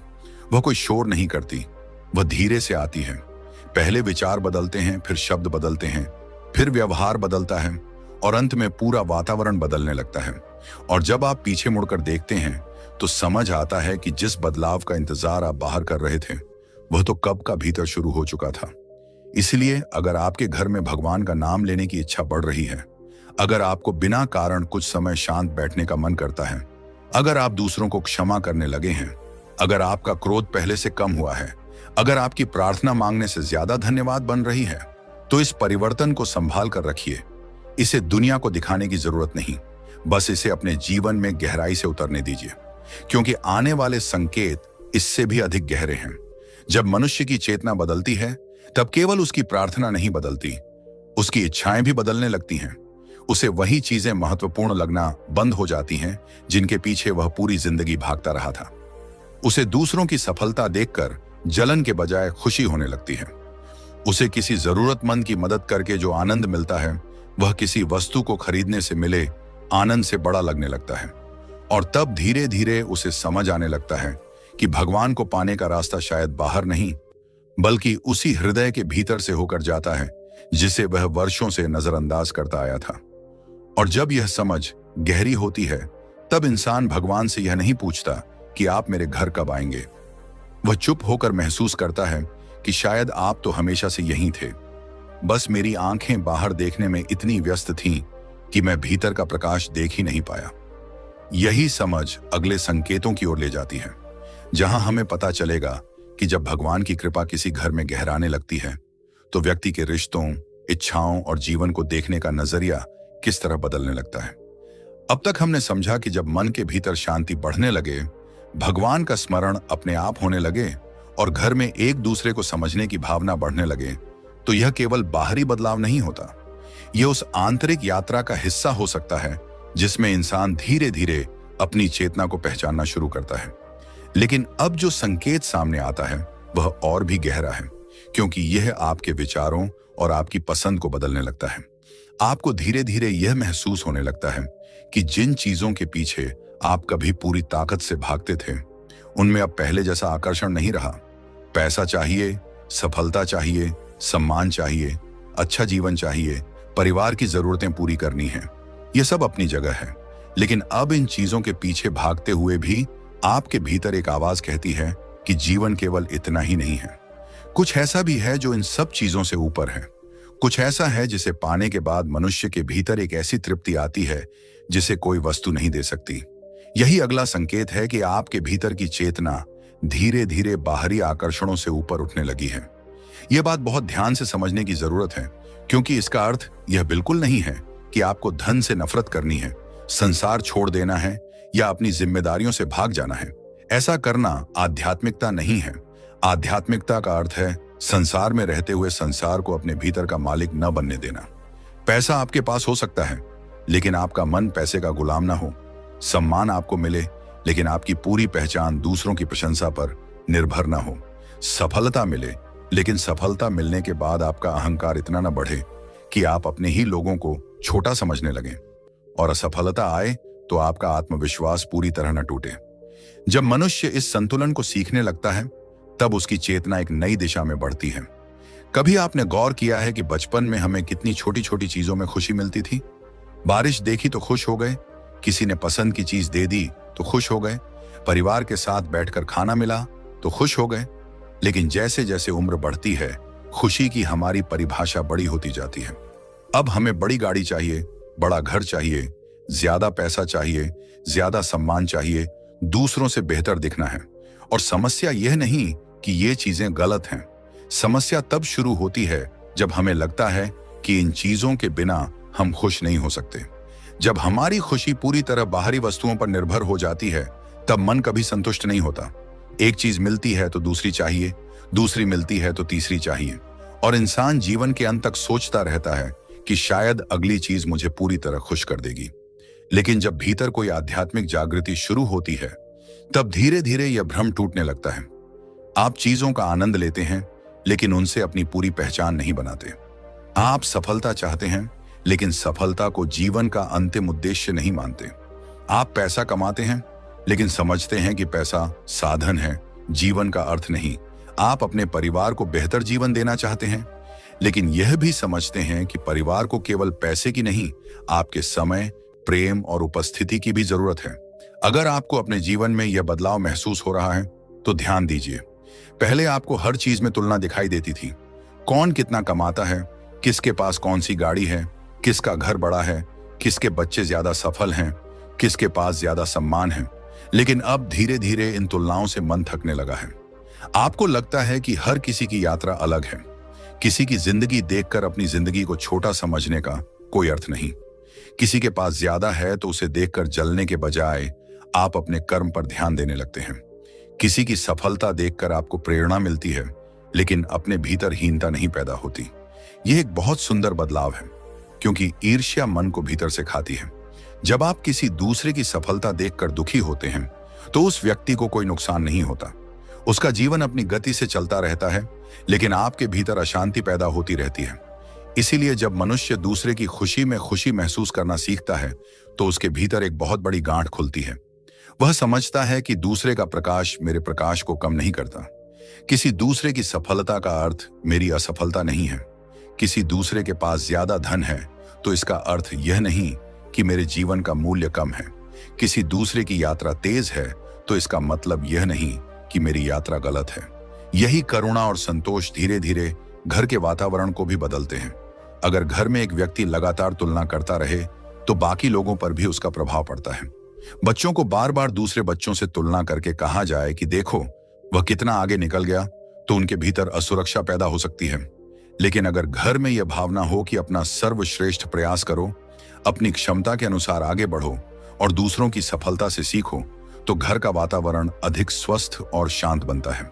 और अब उस संकेत को और गहराई से समझिए, जो यह बताता है कि नकारात्मक चीजों से आपका मन स्वाभाविक रूप से दूर होने लगा है। पहले शायद आपको दूसरों की बातें सुनने में बहुत रुचि होती थी। किसने क्या किया, किसका रिश्ता टूट गया, किसका व्यापार खराब हो गया, कौन किससे लड़ रहा है, किसने किसके बारे में क्या कहा। ऐसी बातें कुछ समय के लिए मनोरंजन देती हैं, लेकिन धीरे धीरे मन के भीतर वही चीजें जमा होती जाती हैं। हम सोचते हैं कि हम सिर्फ सुन रहे हैं, लेकिन हमारा मन हर चीज को अपने भीतर दर्ज कर रहा होता है। जब चेतना के प्रति जागरूकता बढ़ती है, तो व्यक्ति अपने मन की रक्षा करना सीखता है। उसे महसूस होने लगता है कि हर बात सुनना जरूरी नहीं, हर विवाद में शामिल होना जरूरी नहीं, हर व्यक्ति की आलोचना करना जरूरी नहीं, हर अफवाह जानना जरूरी नहीं, हर बहस में अपनी राय देना जरूरी नहीं। वह समझता है कि मेरा ध्यान मेरी सबसे बड़ी संपत्ति है। जहां मैं अपना ध्यान देता हूं, वहां मेरी मानसिक ऊर्जा जाती है। इसलिए अब वह सोच समझकर तय करता है कि किस चीज को अपने मन में प्रवेश देना है। यह बदलाव बाहर से देखने पर बहुत छोटा लगता है, लेकिन भीतर से बहुत बड़ा होता है, क्योंकि पहले मन हर चीज को पकड़ लेता था। किसी ने कुछ कहा, मन ने पकड़ लिया। किसी ने सोशल मीडिया पर कुछ पोस्ट किया, मन ने पकड़ लिया। किसी ने आलोचना की, मन ने पकड़ लिया। किसी ने अपमान किया, मन ने पकड़ लिया। कोई दुखद खबर आई, मन घंटों उसी में उलझा रहा। लेकिन अब व्यक्ति धीरे धीरे सीखता है कि हर विचार को अपने भीतर जगह देना जरूरी नहीं है। यहां एक सुंदर बात समझिए, मन एक घर की तरह है। जैसे आप अपने घर में हर अजनबी को आकर रहने की अनुमति नहीं देते, वैसे ही आपको अपने मन में भी हर विचार को स्थायी जगह नहीं देनी चाहिए। कोई नकारात्मक विचार आया तो इसका अर्थ यह नहीं कि वह सच है। कोई डर आया तो इसका अर्थ यह नहीं कि भविष्य वैसा ही होगा। किसी ने आपके बारे में गलत कहा तो इसका अर्थ यह नहीं कि आप वैसे ही हैं। किसी की राय आपके अस्तित्व की अंतिम सच्चाई नहीं है। जब यह समझ धीरे धीरे मजबूत होने लगती है, तब व्यक्ति भीतर से स्वतंत्र होने लगता है। और यही वह स्थिति है जहां उसे समझ आता है कि शांति बाहर की दुनिया को नियंत्रित करके नहीं, बल्कि अपने भीतर की प्रतिक्रिया को समझ कर आती है। अगर आपके घर में लोग अब बेवजह की लड़ाइयों से बचने लगे हैं, अगर टीवी, मोबाइल या सोशल मीडिया से मिलने वाली हर नकारात्मक खबर पर घंटों चर्चा नहीं होती, अगर परिवार के लोग एक दूसरे को नीचे दिखाने के बजाय सकारात्मक बातचीत करने लगे हैं, तो यह भी एक सुंदर संकेत है। क्योंकि जिस घर में बातचीत का स्तर बदलता है, वहां धीरे धीरे सोच का स्तर भी बदलता है। अब एक और बहुत गहरी बात आती है। जब व्यक्ति के भीतर आध्यात्मिक चेतना बढ़ती है, तो वह दूसरों के दुख को अलग नजर से देखने लगता है। पहले किसी गरीब व्यक्ति को देखकर शायद वह सोचता था कि उसने मेहनत नहीं की होगी। किसी असफल व्यक्ति को देखकर सोचता था कि वह कमजोर है। किसी दुखी व्यक्ति को देखकर कहता था कि उसकी किस्मत खराब है। लेकिन धीरे धीरे उसके भीतर करुणा पैदा होती है। वह सोचता है कि मैं नहीं जानता कि यह व्यक्ति किस परिस्थिति से गुजर रहा है। मैं नहीं जानता कि उसने कितने संघर्ष किए हैं। मैं नहीं जानता कि उसके जीवन में कौन सी कहानी छिपी है। और यही करुणा मनुष्य को भीतर से सुंदर बनाती है। अगर आप किसी की मदद करते समय यह नहीं सोचते कि वह बदले में आपको क्या देगा, तो यह बहुत मूल्यवान परिवर्तन है। अगर आप किसी जरूरतमंद को खाना देते हैं और उसके बाद सोशल मीडिया पर दिखाने की जरूरत महसूस नहीं करते, तो आपके कर्म में एक अलग प्रकार की सच्चाई है।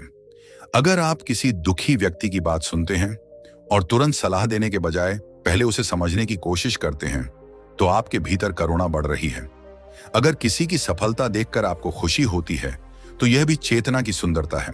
क्योंकि मनुष्य का हृदय तब बड़ा होता है जब उसमें केवल अपनी कहानी नहीं रहती, उसमें दूसरों के लिए भी जगह बनती है। और यही कारण है कि अगर आपके भीतर दूसरों की पीड़ा को महसूस करने की क्षमता बढ़ रही है, तो इसे केवल भावुकता मत समझिए। यह आपकी संवेदनशीलता है। लेकिन इस संवेदनशीलता के साथ विवेक भी जरूरी है। हर किसी की समस्या अपने ऊपर ले लेना आध्यात्मिकता नहीं है। हर व्यक्ति को बचाना आपकी जिम्मेदारी नहीं है। आपको अपनी सीमाएं भी समझनी है। करुणा का अर्थ यह है कि आप दूसरे के दर्द को समझें, जहां संभव हो वहां मदद करें, लेकिन अपनी मानसिक शांति और जिम्मेदारियों को भी संतुलित रखें। कई बार भगवान की कृपा हमारे जीवन में इस रूप में आती है कि हमें दूसरों की सेवा करने का अवसर मिलता है। किसी भूखे को भोजन देना, किसी बुजुर्ग को समय देना, किसी बच्चे की पढ़ाई में मदद करना, किसी परेशान व्यक्ति को ध्यान से सुनना, किसी जरूरतमंद को अपनी क्षमता के अनुसार सहायता देना, ये छोटे काम हो सकते हैं, लेकिन इनके भीतर बहुत बड़ा मानवीय मूल्य छिपा होता है। और ध्यान रखिए, सेवा केवल पैसे से नहीं होती। कभी कभी किसी को समय देना सबसे बड़ी सेवा होती है। किसी अकेले व्यक्ति के साथ कुछ देर बैठना सेवा है। किसी रोते हुए व्यक्ति को यह कहना कि मैं तुम्हारे साथ हूं, सेवा है। किसी बुजुर्ग की बात बिना चिढ़े सुन लेना सेवा है। घर में थके हुए व्यक्ति का काम थोड़ा कम कर देना भी सेवा है। अपने माता पिता को सम्मान देना भी सेवा है। बच्चों को डराने के बजाय समझाना भी सेवा है। अगर आपके भीतर सेवा की इच्छा बढ़ रही है, तो यह बहुत सुंदर संकेत है। क्योंकि धीरे धीरे आपका जीवन मुझे क्या मिलेगा से मैं क्या दे सकता हूं की ओर बढ़ने लगता है। और जब यह बदलाव आता है, तब मनुष्य के भीतर एक अजीब सी तृप्ति पैदा होती है। वह समझता है कि किसी को खुश करने के बाद जो आनंद मिलता है, वह केवल अपने लिए कुछ खरीदने से मिलने वाले आनंद से अलग है। किसी के चेहरे पर मुस्कान लाने के बाद मन में जो शांति आती है, वह बहुत गहरी हो सकती है। यह कोई रहस्यमय चमत्कार नहीं, बल्कि मानव मन की एक सुंदर वास्तविकता है कि सार्थक और करुणामय कर्म हमारे भीतर उद्देश्य और संतोष की भावना पैदा कर सकते हैं। अब कल्पना कीजिए कि आपके घर में यही भावना बढ़ने लगे। घर का बच्चा कहे कि आज मैंने अपना खाना किसी दोस्त के साथ बांटा। माता पिता कहें कि आज किसी जरूरतमंद की मदद की। परिवार में कोई कहे कि चलो इस बार जन्मदिन कुछ जरूरतमंद लोगों के लिए भोजन करते हैं। घर में किसी की परेशानी सुनकर बाकी लोग उसका मजाक न उड़ाएं। ऐसा घर केवल रहने की जगह नहीं रहता, वह संस्कारों का स्थान बन जाता है। और शायद यही वह जगह है जहां हम समझ सकते हैं कि भगवान की उपस्थिति को केवल चमत्कार से जोड़ना कितना सीमित दृष्टिकोण है। अगर किसी घर में करुणा बढ़ रही है तो वहां मनुष्यत्व बढ़ रहा है। अगर वहां प्रेम बढ़ रहा है तो वहां जीवन की गुणवत्ता बढ़ रही है। अगर वहां क्षमा बढ़ रही है तो मानसिक बोझ कम हो रहा है। अगर वहां प्रार्थना के साथ अच्छे कर्म बढ़ रहे हैं तो आध्यात्मिकता व्यवहार में उतर रही है। लेकिन अब यहां एक और महत्वपूर्ण बात है। जब जीवन में कठिन समय आता है तब इन सभी बातों की असली परीक्षा होती है। सुख के समय भगवान को याद करना आसान है। जब सब ठीक चल रहा हो तो कहना आसान है कि मुझे विश्वास है। लेकिन जब परिस्थितियां हमारे खिलाफ हो जाएं, तब हमारा विश्वास कितना स्थिर रहता है, यही असली प्रश्न है। यहीं से छठा संकेत सामने आता है। छठा संकेत है मुश्किल समय में भी आपके भीतर से पूरी तरह उम्मीद खत्म न होना। जीवन में कितनी भी परेशानी क्यों ना आए, कहीं ना कहीं एक छोटी सी आवाज कहती रहती है कि यह समय भी गुजर जाएगा। मैं अभी सब नहीं समझ पा रहा, लेकिन मुझे रास्ता मिलेगा। मैं आज कमजोर महसूस कर रहा हूं, लेकिन मैं फिर उठूंगा। मुझे नहीं पता कि आगे क्या होगा, लेकिन मैं अपने कर्म करना बंद नहीं करूंगा। यह विश्वास बहुत बड़ी शक्ति है। ध्यान रखिए, इसका मतलब यह नहीं कि आपको हर समय सकारात्मक दिखना है। अगर आप दुखी हैं तो दुखी होना भी मानव स्वभाव है। अगर आप रोना चाहते हैं तो रो सकते हैं। अगर कोई परिस्थिति बहुत कठिन है तो यह कहना भी ठीक है कि मैं थक गया हूं। आध्यात्मिकता का अर्थ भावनाओं को दबाना नहीं है। आध्यात्मिकता का अर्थ है भावनाओं के बीच भी अपने भीतर की चेतना को न खोना। आप रो सकते हैं, लेकिन निराशा को अपनी पूरी पहचान मत बनने दीजिए। आप दुखी हो सकते हैं, लेकिन यह मत मानिए कि आपकी पूरी जिंदगी हमेशा ऐसी ही रहेगी। आप असफल हो सकते हैं, लेकिन खुद को असफल इंसान मत समझिए। एक घटना आपकी पूरी पहचान नहीं है। कभी कभी जीवन हमें ऐसी जगह ले आता है जहां हमारे पास कोई स्पष्ट उत्तर नहीं होता। हम प्रार्थना करते हैं, लेकिन उत्तर तुरंत नहीं मिलता। हम मेहनत करते हैं, लेकिन परिणाम नहीं आता। हम किसी रिश्ते को बचाने की कोशिश करते हैं, लेकिन सामने वाला साथ नहीं देता। हम पैसे के लिए संघर्ष करते हैं, लेकिन परिस्थितियां साथ नहीं देती। ऐसे समय में मनुष्य के भीतर सवाल उठता है कि भगवान आखिर मेरी मदद क्यों नहीं कर रहे। लेकिन शायद कभी कभी मदद का रूप हमारी कल्पना से अलग होता है। शायद हम जिस रास्ते को बंद समझ रहे हैं वह किसी दूसरे रास्ते के लिए जगह बना रहा हो। शायद जिस चीज को हम नुकसान समझ रहे हैं उससे कोई सीख मिल रही हो। शायद जो व्यक्ति हमारी जिंदगी से दूर गया, उसके जाने के बाद हमें अपने भीतर की ताकत पहचाननी हो। शायद जो योजना असफल हुई वह हमें किसी दूसरी दिशा में ले जाने वाली हो। हम भविष्य को नहीं जानते, इसलिए हर घटना का अंतिम अर्थ उसी क्षण समझ पाना संभव नहीं। यही कारण है कि आस्था का मतलब यह नहीं कि आप भविष्य की हर घटना पहले से जान लें। आस्था का अर्थ है कि अनिश्चितता के बावजूद आप सही कर्म करना जारी रखें। अगर आपके जीवन में मुश्किलें हैं और फिर भी आप मेहनत कर रहे हैं, प्रार्थना कर रहे हैं, गलत रास्ते पर जाने से बच रहे हैं, अपने परिवार को संभाल रहे हैं और भीतर से यह विश्वास बनाए हुए हैं कि परिस्थितियां बदल सकती हैं, तो यह बहुत महत्वपूर्ण संकेत है। क्योंकि असली विश्वास वही है जो कठिन समय में दिखाई देता है। जब पैसा हो तो ईमानदार रहना आसान है, लेकिन कठिनाई में भी गलत रास्ते से बचना आस्था और चरित्र की परीक्षा है। जब सब आपकी तारीफ करें तो विनम्र रहना आसान है, लेकिन अपमान मिलने के बाद भी अपने संस्कारों को न छोड़ना कठिन है। जब जीवन आपके पक्ष में हो तो भगवान को धन्यवाद देना आसान है, लेकिन जब जीवन आपकी इच्छा के अनुसार न चले तब भी भगवान से संबंध बनाए रखना गहरी आस्था की ओर संकेत कर सकता है। कई बार हम कहते हैं कि भगवान ने मेरी इच्छा पूरी नहीं की, इसलिए शायद वह मेरे साथ नहीं है। लेकिन क्या आपने कभी सोचा कि आपकी हर इच्छा पूरी हो जाना हमेशा आपके लिए अच्छा भी हो सकता है? एक बच्चा अगर हर चीज मांगते ही पा जाए तो वह जरूरी नहीं कि मजबूत बने। इसी तरह जीवन भी हमें हर इच्छा तुरंत देकर नहीं, बल्कि कुछ इच्छाओं को रोककर, कुछ रास्ते बंद करके और कुछ कठिनाइयां देकर भी सिखा सकता है। इसलिए जब कोई कठिन समय आए तो केवल यह मत पूछिए कि मेरे साथ ऐसा क्यों हुआ। यह भी पूछिए कि इस परिस्थिति में मैं क्या सीख सकता हूँ, मैं क्या सुधार सकता हूँ, मुझे कौन सी आदत छोड़नी चाहिए, मुझे किस व्यक्ति से माफी मांगनी चाहिए, मुझे किस दिशा में अधिक मेहनत करनी चाहिए, और सबसे महत्वपूर्ण, इस परिस्थिति में मैं अपने चरित्र को कैसे बचा कर रख सकता हूँ। यही प्रश्न मनुष्य को पीड़ा से सीख की ओर ले जाते हैं। अगर आपके घर में कोई व्यक्ति कठिन परिस्थिति के बावजूद दूसरों को हिम्मत देता है, अगर वह खुद परेशान होकर भी परिवार को संभालता है, अगर वह कहता है कि अभी समय खराब है लेकिन हम मेहनत करेंगे, अगर वह भगवान को याद करके फिर अपने कर्म में लग जाता है, तो उस घर में विश्वास की एक बहुत बड़ी शक्ति मौजूद है। कभी कभी घर का एक व्यक्ति पूरे परिवार की उम्मीद बन जाता है। वह खुद भी डरता है लेकिन डर को सब पर हावी नहीं होने देता। वह खुद भी रोता है लेकिन अगले दिन उठकर काम करता है। वह खुद भी भगवान से सवाल करता है लेकिन भगवान से रिश्ता नहीं तोड़ता। यही मनुष्य की वास्तविक आध्यात्मिक शक्ति है, और शायद भगवान की कृपा का सबसे सुंदर रूप यही है कि मुश्किल समय आपको कड़वा नहीं बनाता बल्कि गहरा बना देता है। पहले छोटी परेशानी में आप दूसरों पर गुस्सा करते थे, अब कठिनाई में भी आप दूसरों को समझते हैं। पहले समस्या आते ही भागना चाहते थे, अब उसका सामना करने की कोशिश करते हैं। पहले असफलता आते ही खुद को दोष देते थे, अब उससे सीखने की कोशिश करते हैं। पहले कठिन समय में भगवान से शिकायत करते थे, अब कहते हैं कि प्रभु मुझे रास्ता दिखाइए।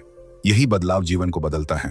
और जब इंसान इस अवस्था तक पहुंचता है तो धीरे धीरे उसे समझ आने लगता है कि भगवान की कृपा केवल सुख देने में नहीं बल्कि कठिन समय में हमें टूटने से बचाने में भी हो सकती है। कभी भगवान हमारे हाथ से वह चीज छीन लेते हैं जिसे हम जरूरी समझते थे, ताकि हम उस चीज के पीछे छिपे अपने मोह को पहचान सकें। कभी कोई रास्ता बंद होता है ताकि हम अपने वास्तविक रास्ते की तलाश करें। कभी जीवन हमें रोकता है ताकि हम अपनी दिशा देख सकें। लेकिन इसका अर्थ यह नहीं कि हर दुख को भगवान की इच्छा कहकर निष्क्रिय हो जाएं। नहीं, अगर समस्या है तो समाधान खोजिए, अगर बीमारी है तो उचित चिकित्सा लीजिए, अगर आर्थिक परेशानी है तो योजना बनाइए, अगर रिश्ते में समस्या है तो संवाद कीजिए, अगर गलती हुई है तो सुधार कीजिए। भगवान पर विश्वास और अपने कर्म दोनों साथ चलने चाहिए। आस्था हाथ पर हाथ रखकर बैठने का नाम नहीं है। आस्था यह है कि आप पूरी ईमानदारी से प्रयास करें और परिणाम के प्रति अपने मन को अत्यधिक भय में डूबने से बचाएं। यही भाव धीरे धीरे आपके घर को भी बदलता है। परिवार में कोई संकट आए तो सब एक दूसरे को दोष देने के बजाय समाधान खोजते हैं। कोई आर्थिक परेशानी हो तो मिलकर योजना बनाते हैं। कोई व्यक्ति भावनात्मक रूप से टूट रहा हो तो उसे अकेला नहीं छोड़ते। कोई असफल हो जाए तो उसका मजाक नहीं बनाते। कोई गिर जाए तो उसे उठाते हैं। ऐसा घर धीरे धीरे एक आश्रय बन जाता है। और सोचिए, दुनिया में सबसे बड़ी संपत्ति क्या है? क्या वह केवल पैसा है? क्या वह केवल बड़ा घर है? क्या वह केवल गाड़ी है? शायद नहीं। सबसे बड़ी संपत्ति यह भी हो सकती है कि जब दुनिया आपके खिलाफ हो तब आपके घर में कोई ऐसा व्यक्ति हो जो कहे डरो मत, हम तुम्हारे साथ हैं। जब आप असफल हों तो कोई कहे फिर से कोशिश करो। जब आप रोएं तो कोई आपके पास बैठ जाए। जब आप गलती करें तो कोई आपको सुधारने का अवसर दे। और जब आप सफल हों तो कोई आपके साथ ईमानदारी से खुश हो। अगर आपके घर में ऐसी भावना बढ़ रही है तो उसे संभाल कर रखिए। यही घर को केवल मकान से परिवार बनाती है।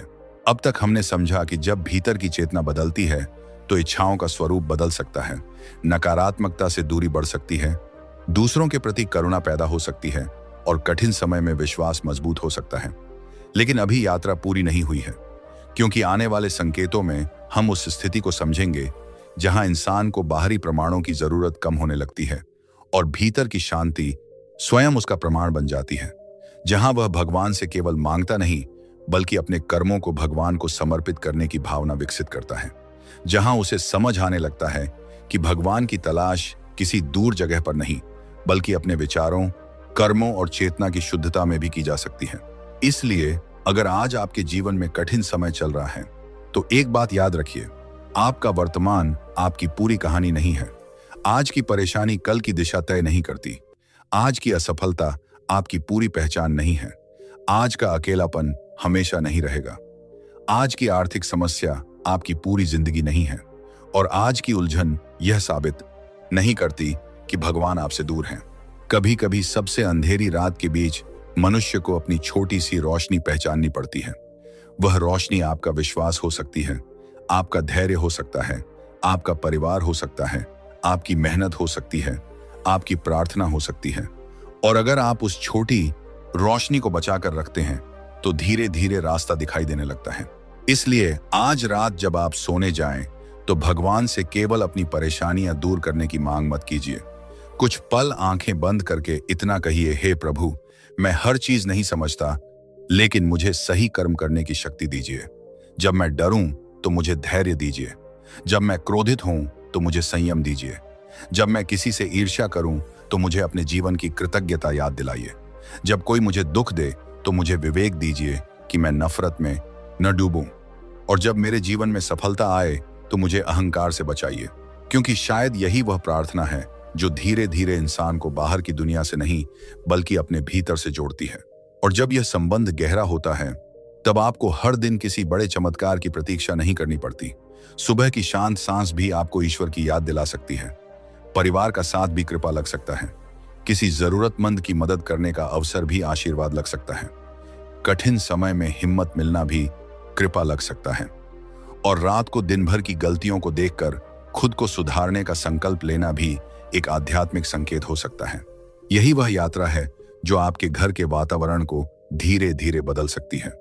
और शायद इसी यात्रा में अगला संकेत छिपा है, जब इंसान को महसूस होने लगता है कि उसके भीतर केवल अपनी इच्छाओं का संसार नहीं बल्कि किसी बड़ी चेतना से जुड़ने की आकांक्षा भी है। तब भगवान उसके लिए केवल मंदिर में रखी मूर्ति या प्रार्थना में लिया गया नाम नहीं रहते, बल्कि उसके जीवन की दिशा बनना शुरू हो जाते हैं। और जब ऐसा होता है तब इंसान को धीरे धीरे समझ आता है कि भगवान के घर आने का सबसे बड़ा संकेत शायद बाहर दिखाई देने वाली कोई चीज नहीं, बल्कि आपके भीतर पैदा हुई वह शांति है जिसे कोई परिस्थिति पूरी तरह छीन नहीं पाती। अब तक आपने उन संकेतों को समझा जिनमें मन की शांति, भगवान के स्मरण की इच्छा, नकारात्मकता से दूरी, करुणा, क्षमा और कठिन समय में विश्वास जैसी अवस्थाएं शामिल हैं। लेकिन अब जो संकेत हम समझने जा रहे हैं वह और भी गहरा है, क्योंकि यहां बात केवल आपके मन की नहीं बल्कि आपके पूरे जीवन की दिशा की है। जब मनुष्य के भीतर ईश्वर के प्रति सच्ची श्रद्धा और आत्मचिंतन बढ़ता है तो धीरे धीरे उसकी प्राथमिकताएं बदलने लगती हैं। जिन चीजों को वह कभी जीवन की सबसे बड़ी उपलब्धि मानता था वे अब उतनी महत्वपूर्ण नहीं लगती, और जिन चीजों को वह पहले बहुत छोटा समझता था उनका महत्व अचानक बहुत बढ़ जाता है। किसी की मदद करना, किसी को माफ कर देना, परिवार के साथ शांति से बैठना, माता पिता की सेवा करना, अपने कर्म को ईमानदारी से करना, किसी के दुख को समझना और रात को सोने से पहले अपने दिन को देखकर यह सोचना कि आज मैंने किसका दिल दुखाया और किसका भला किया, ये चीजें धीरे धीरे उसके लिए बहुत मूल्यवान बनने लगती हैं। यही 7वें संकेत की शुरुआत है। जब आपके भीतर दूसरों के दुख को देखकर केवल सहानुभूति नहीं बल्कि करुणा और सेवा की भावना पैदा होने लगे, तब समझिए कि आपके हृदय में एक सुंदर परिवर्तन हो रहा है। पहले हम दूसरों की समस्याओं को बाहर से देखते हैं। किसी गरीब को देखते हैं तो कहते हैं कि उसकी हालत खराब है। किसी परेशान व्यक्ति को देखते हैं तो कहते हैं कि उसकी जिंदगी मुश्किल है। किसी गरीब को करे में है, किसी परेशान गरीब है। असफल व्यक्ति को देखते हैं तो सोचते हैं कि उसने सही मेहनत नहीं की होगी। लेकिन जब चेतना धीरे धीरे संवेदनशील होती है तब हम निर्णय देने से पहले समझने की कोशिश करते हैं। हम सोचते हैं कि मुझे नहीं पता इस व्यक्ति ने कितने संघर्ष किए हैं। मुझे नहीं पता कि वह रात में कितनी चिंता लेकर सोता है। मुझे नहीं पता कि उसकी मुस्कान के पीछे कितने आंसू छिपे हैं। और यही सोच इंसान के भीतर करुणा को जन्म देती है। करुणा का अर्थ केवल किसी पर दया करना नहीं है।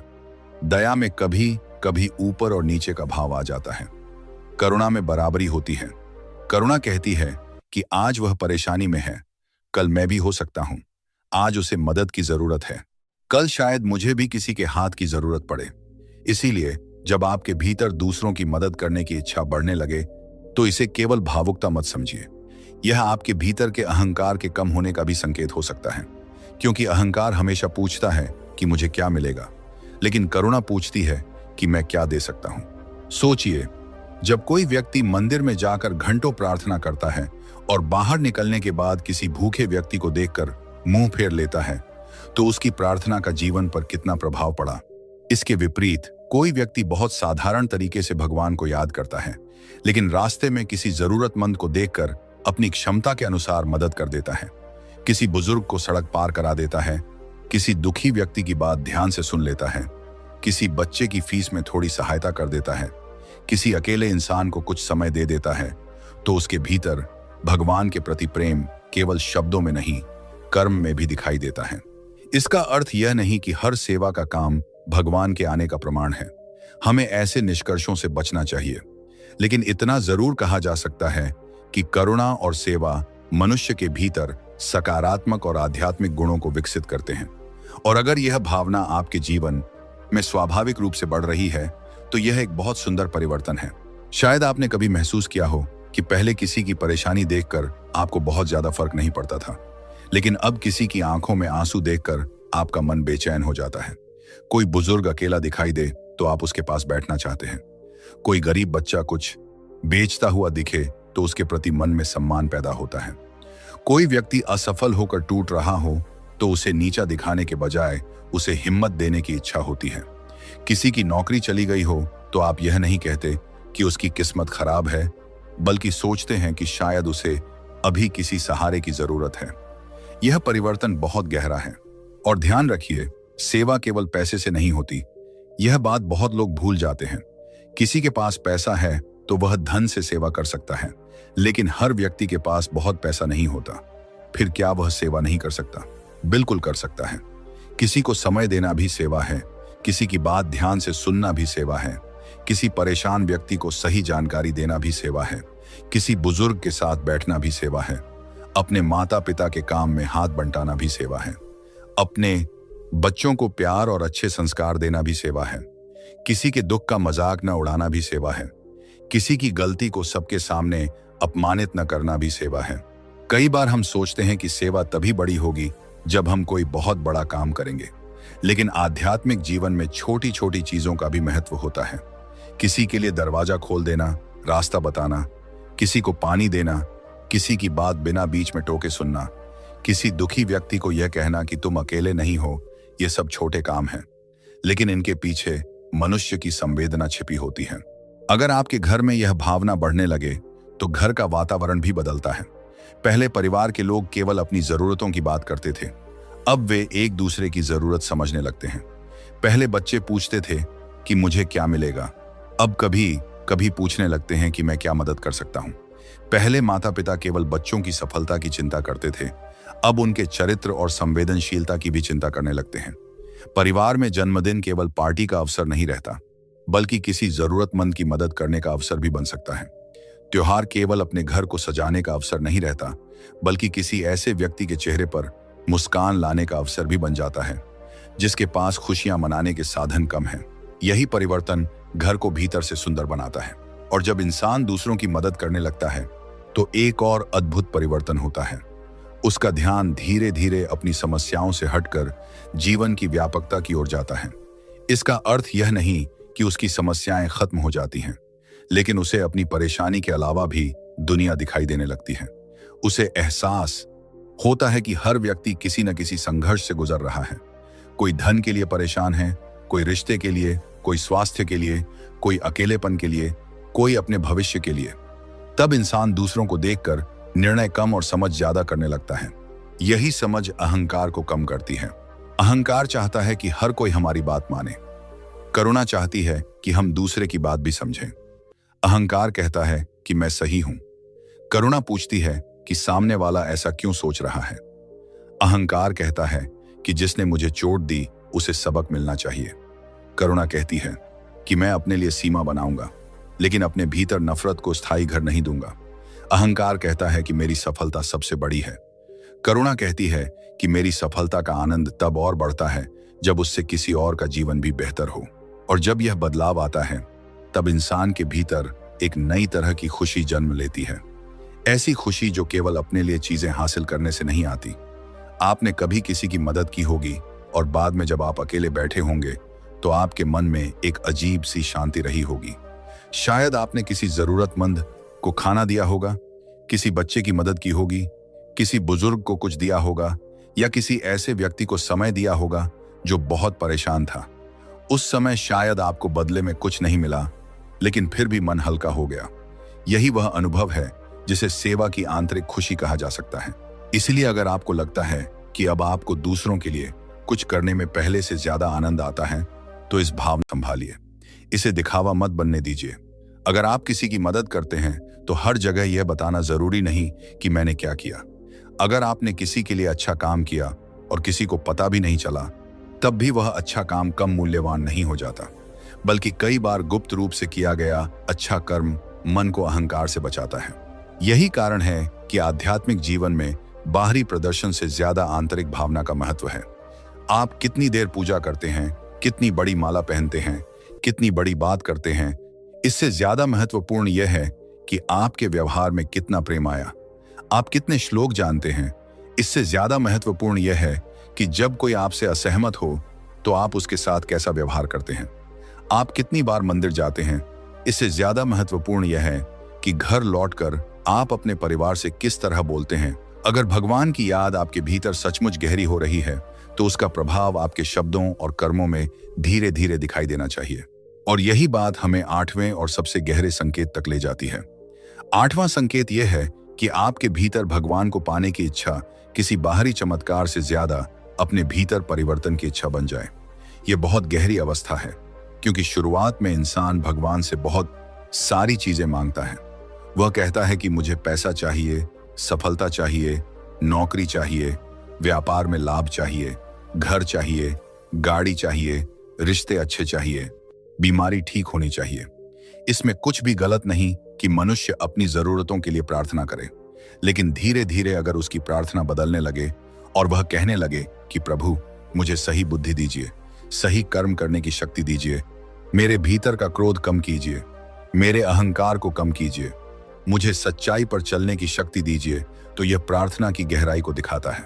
यहाँ इंसान भगवान से केवल जीवन को आसान बनाने की मांग नहीं करता, वह भगवान से खुद को बेहतर बनाने की शक्ति मांगता है। और यही सबसे बड़ा परिवर्तन है, क्योंकि परिस्थितियां बदलती रहेंगी। आज आपके पास पैसा है, कल कम हो सकता है। आज आपका सम्मान है, कल कोई आपकी आलोचना कर सकता है। आज सब लोग आपके साथ हैं, कल कोई दूर जा सकता है।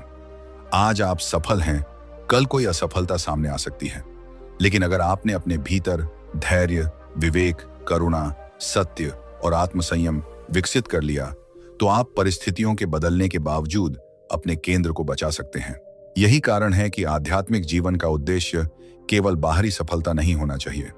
बाहरी सफलता जरूरी हो सकती है, लेकिन भीतर की सफलता उससे भी जरूरी है।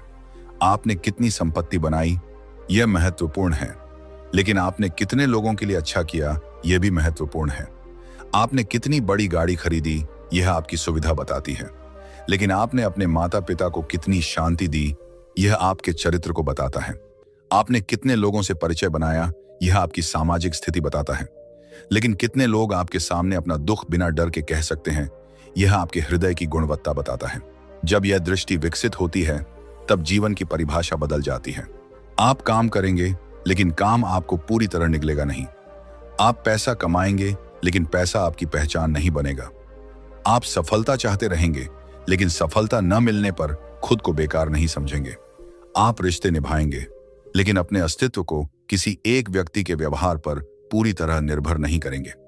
आप पूजा करेंगे, लेकिन पूजा के बाद अपने व्यवहार को भी देखेंगे। और सबसे बड़ी बात, आप यह समझने लगेंगे कि भगवान को पाने का अर्थ किसी दूर स्थान पर जाकर उन्हें ढूंढना नहीं, बल्कि अपने भीतर के अंधकार को धीरे धीरे कम करना भी है। जब क्रोध कम होता है, भीतर प्रकाश बढ़ता है। जब ईर्ष्या कम होती है, भीतर शांति बढ़ती है। जब अहंकार कम होता है, प्रेम बढ़ता है। जब लोभ कम होता है, संतोष बढ़ता है।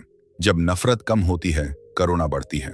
और जब इन गुणों का विकास होता है, तब इंसान को भगवान की उपस्थिति के लिए किसी बाहरी प्रमाण की जरूरत कम महसूस होने लगती है। यहाँ एक बहुत जरूरी बात है। इस अवस्था का अर्थ यह नहीं कि आपके भीतर कभी क्रोध नहीं आएगा। इसका अर्थ यह नहीं कि आप कभी ईर्ष्या महसूस नहीं करेंगे। इसका अर्थ यह भी नहीं कि आप कभी दुखी या परेशान नहीं होंगे। इंसान होने का अर्थ ही है कि हमारे भीतर भावनाएं आती जाती रहेंगी। आध्यात्मिकता का अर्थ भावनाओं का समाप्त हो जाना नहीं, बल्कि उनके साथ हमारी जागरूकता का बढ़ना है। पहले क्रोध आता था और हम तुरंत बोल देते थे। अब क्रोध आता है और हम उसे पहचान लेते हैं। पहले ईर्ष्या होती थी और हम दूसरे को नीचे दिखाते थे। अब ईर्ष्या होती है और हम अपने मन को समझाते हैं। पहले दुख आता था और हम हर किसी को दोष देते थे।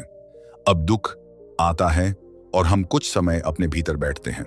यही विकास है। अगर आप अपने भीतर ऐसी जागरूकता महसूस कर रहे हैं तो यह बहुत महत्वपूर्ण संकेत है। आपको अपने मन को देखने की आदत होने लगी है। आप सोचते हैं कि अभी मेरे भीतर क्या चल रहा है, मैं ऐसा क्यों बोल रहा हूं, मुझे इस व्यक्ति की सफलता देखकर जलन क्यों हो रही है, मुझे इस बात से इतना गुस्सा क्यों आया, मैं हर समय दूसरों से मान्यता क्यों चाहता हूं, मैं इतना डर क्यों रहा हूं। ये सवाल आपको कमजोर नहीं बनाते, ये सवाल आपको अपने भीतर ले जाते हैं। और जब इंसान खुद को देखने लगता है तभी वास्तविक परिवर्तन संभव होता है, क्योंकि जो व्यक्ति अपनी गलती देख ही नहीं सकता वह उसे सुधार नहीं सकता। जो व्यक्ति अपने अहंकार को पहचानता ही नहीं वह विनम्रता कैसे विकसित करेगा। जो व्यक्ति अपने डर को स्वीकार नहीं करता वह साहस कैसे सीखेगा। जो व्यक्ति अपनी ईर्ष्या को देखता नहीं वह संतोष कैसे विकसित करेगा। इसलिए अगर आज आपके भीतर खुद को देखने की आदत बढ़ रही है तो इसे बहुत बड़ा आध्यात्मिक कदम समझिए। शायद पहले आप पूछते थे कि मेरे साथ ऐसा क्यों हुआ, अब आप पूछते हैं कि इस घटना ने मुझे क्या सिखाया। पहले आप पूछते थे कि उसने मुझे ऐसा क्यों कहा, अब आप पूछते हैं कि मैंने इतनी गहराई से प्रतिक्रिया क्यों दी। पहले आप पूछते थे कि मुझे क्या मिलेगा, अब आप पूछते हैं कि मैं क्या दे सकता हूं। पहले आप सोचते थे कि लोग मेरे बारे में क्या सोचेंगे, अब आप सोचते हैं कि मैं वास्तव में कैसा इंसान बन रहा हूं। यह बदलाव बहुत गहरा है और जब यह बदलाव घर में आता है तो घर का माहौल भी बदलता है। माता पिता बच्चों को केवल सफल बनने के लिए नहीं बल्कि अच्छा इंसान बनने के लिए प्रेरित करते हैं। आज इस पति पत्नी एक दूसरे से केवल अधिकार नहीं मांगते बल्कि एक दूसरे के संघर्ष को समझते हैं। भाई बहन छोटी छोटी बातों पर वर्षों तक नाराज नहीं रहते। परिवार में किसी की असफलता पर उसका मजाक नहीं उड़ाया जाता। कोई गिरता है तो उसे उठाया जाता है। ऐसा घर धीरे धीरे केवल रहने की जगह नहीं रहता, वह मन के लिए एक आश्रय बन जाता है। और अगर आपका घर धीरे धीरे ऐसा बन रहा है तो उसे बहुत संभाल कर रखिए, क्योंकि दुनिया में बहुत सारी जगहें मिल सकती हैं लेकिन ऐसा घर जहां लौटकर मन को शांति मिले बहुत दुर्लभ होता है। कभी कभी भगवान की कृपा हमारे जीवन में इस रूप में आती है कि हमें ऐसा परिवार मिलता है जहां हम अपनी कमजोरियां छिपाए बिना रह सकते हैं, जहां हम असफल हो सकते हैं और फिर भी हमें प्यार मिलता है, जहां हम रो सकते हैं और कोई हमें कमजोर नहीं समझता, जहां हम अपनी गलतियां स्वीकार कर सकते हैं, जहां हमें यह भरोसा होता है कि गलती करने के बाद भी सुधार का रास्ता खुला है। अगर आपके घर में ऐसा वातावरण है तो उसके लिए कृतज्ञ रहिए, और अगर अभी ऐसा वातावरण नहीं है तो निराश मत होइए। एक व्यक्ति से शुरुआत कीजिए, अपने शब्दों से, अपनी प्रतिक्रिया से, अपनी प्रार्थना से, अपने व्यवहार से। आप पूरे परिवार को एक दिन में नहीं बदल सकते, लेकिन आप अपनी ओर से वह परिवर्तन शुरू कर सकते हैं जिसकी आपको दूसरों से उम्मीद है। अगर कोई आपसे कठोर बोले तो हर बार कठोर जवाब देना जरूरी नहीं। अगर कोई आपकी गलती बताए तो तुरंत बचाव करने के बजाय एक बार सोचिए। अगर कोई आपसे माफी मांगे तो पुराने हिसाब खोलने के बजाय उसे नया अवसर दीजिए। अगर कोई दुखी हो तो तुरंत समाधान बताने से पहले उसे सुनिए। अगर कोई सफल हो तो उसके लिए खुशी मनाइए।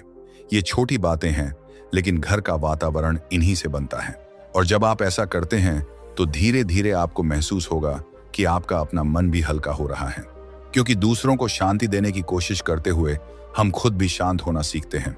दूसरों को क्षमा करते हुए हम खुद भी मुक्त होते हैं। दूसरों की मदद करते हुए हम अपनी समस्याओं को एक नई दृष्टि से देखते हैं। दूसरों की सफलता में खुशी मनाते हुए हम अपने भीतर की कमी की भावना को कम करते हैं।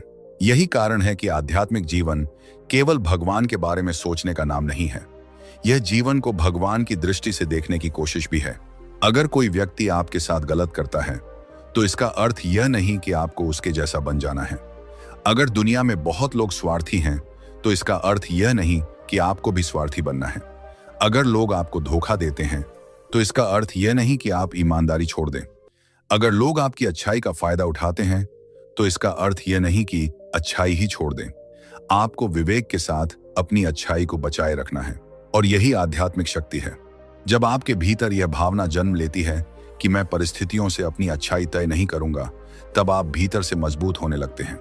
लोग कैसे व्यवहार करते हैं यह हमेशा आपके नियंत्रण में नहीं है, लेकिन आप कैसे प्रतिक्रिया देंगे यह धीरे धीरे आपके नियंत्रण में आ सकता है। यही आत्मसंयम है।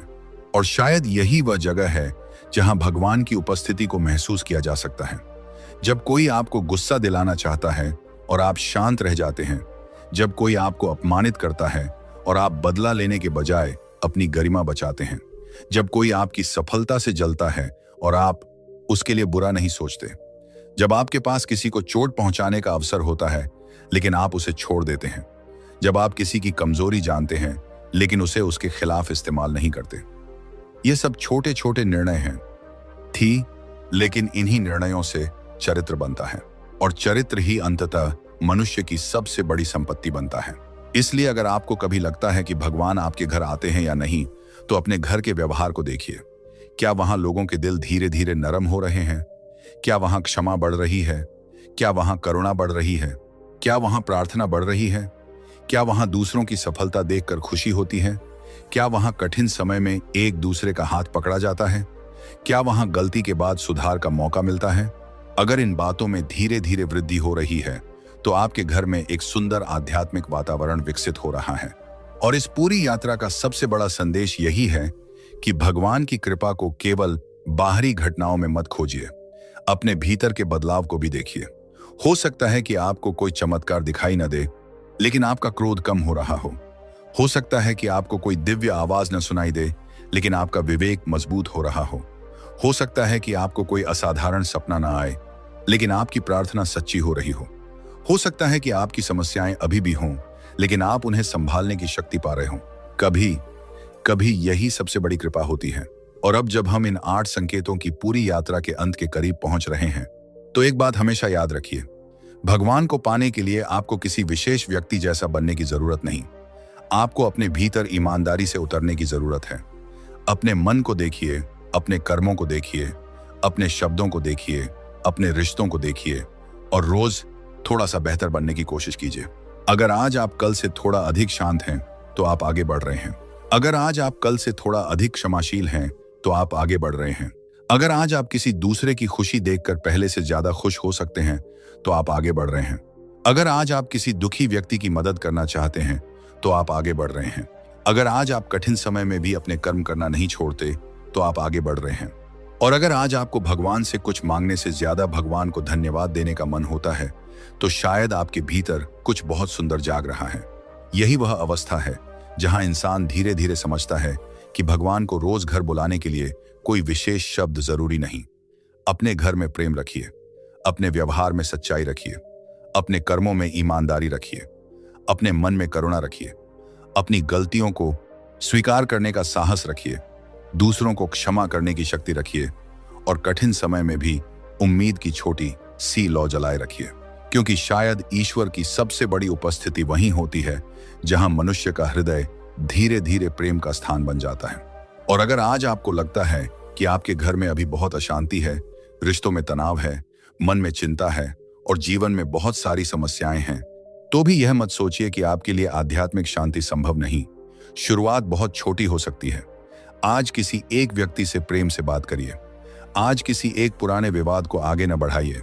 आज कुछ मिनट शांत बैठकर भगवान को याद करिए। आज किसी एक जरूरतमंद की मदद करिए।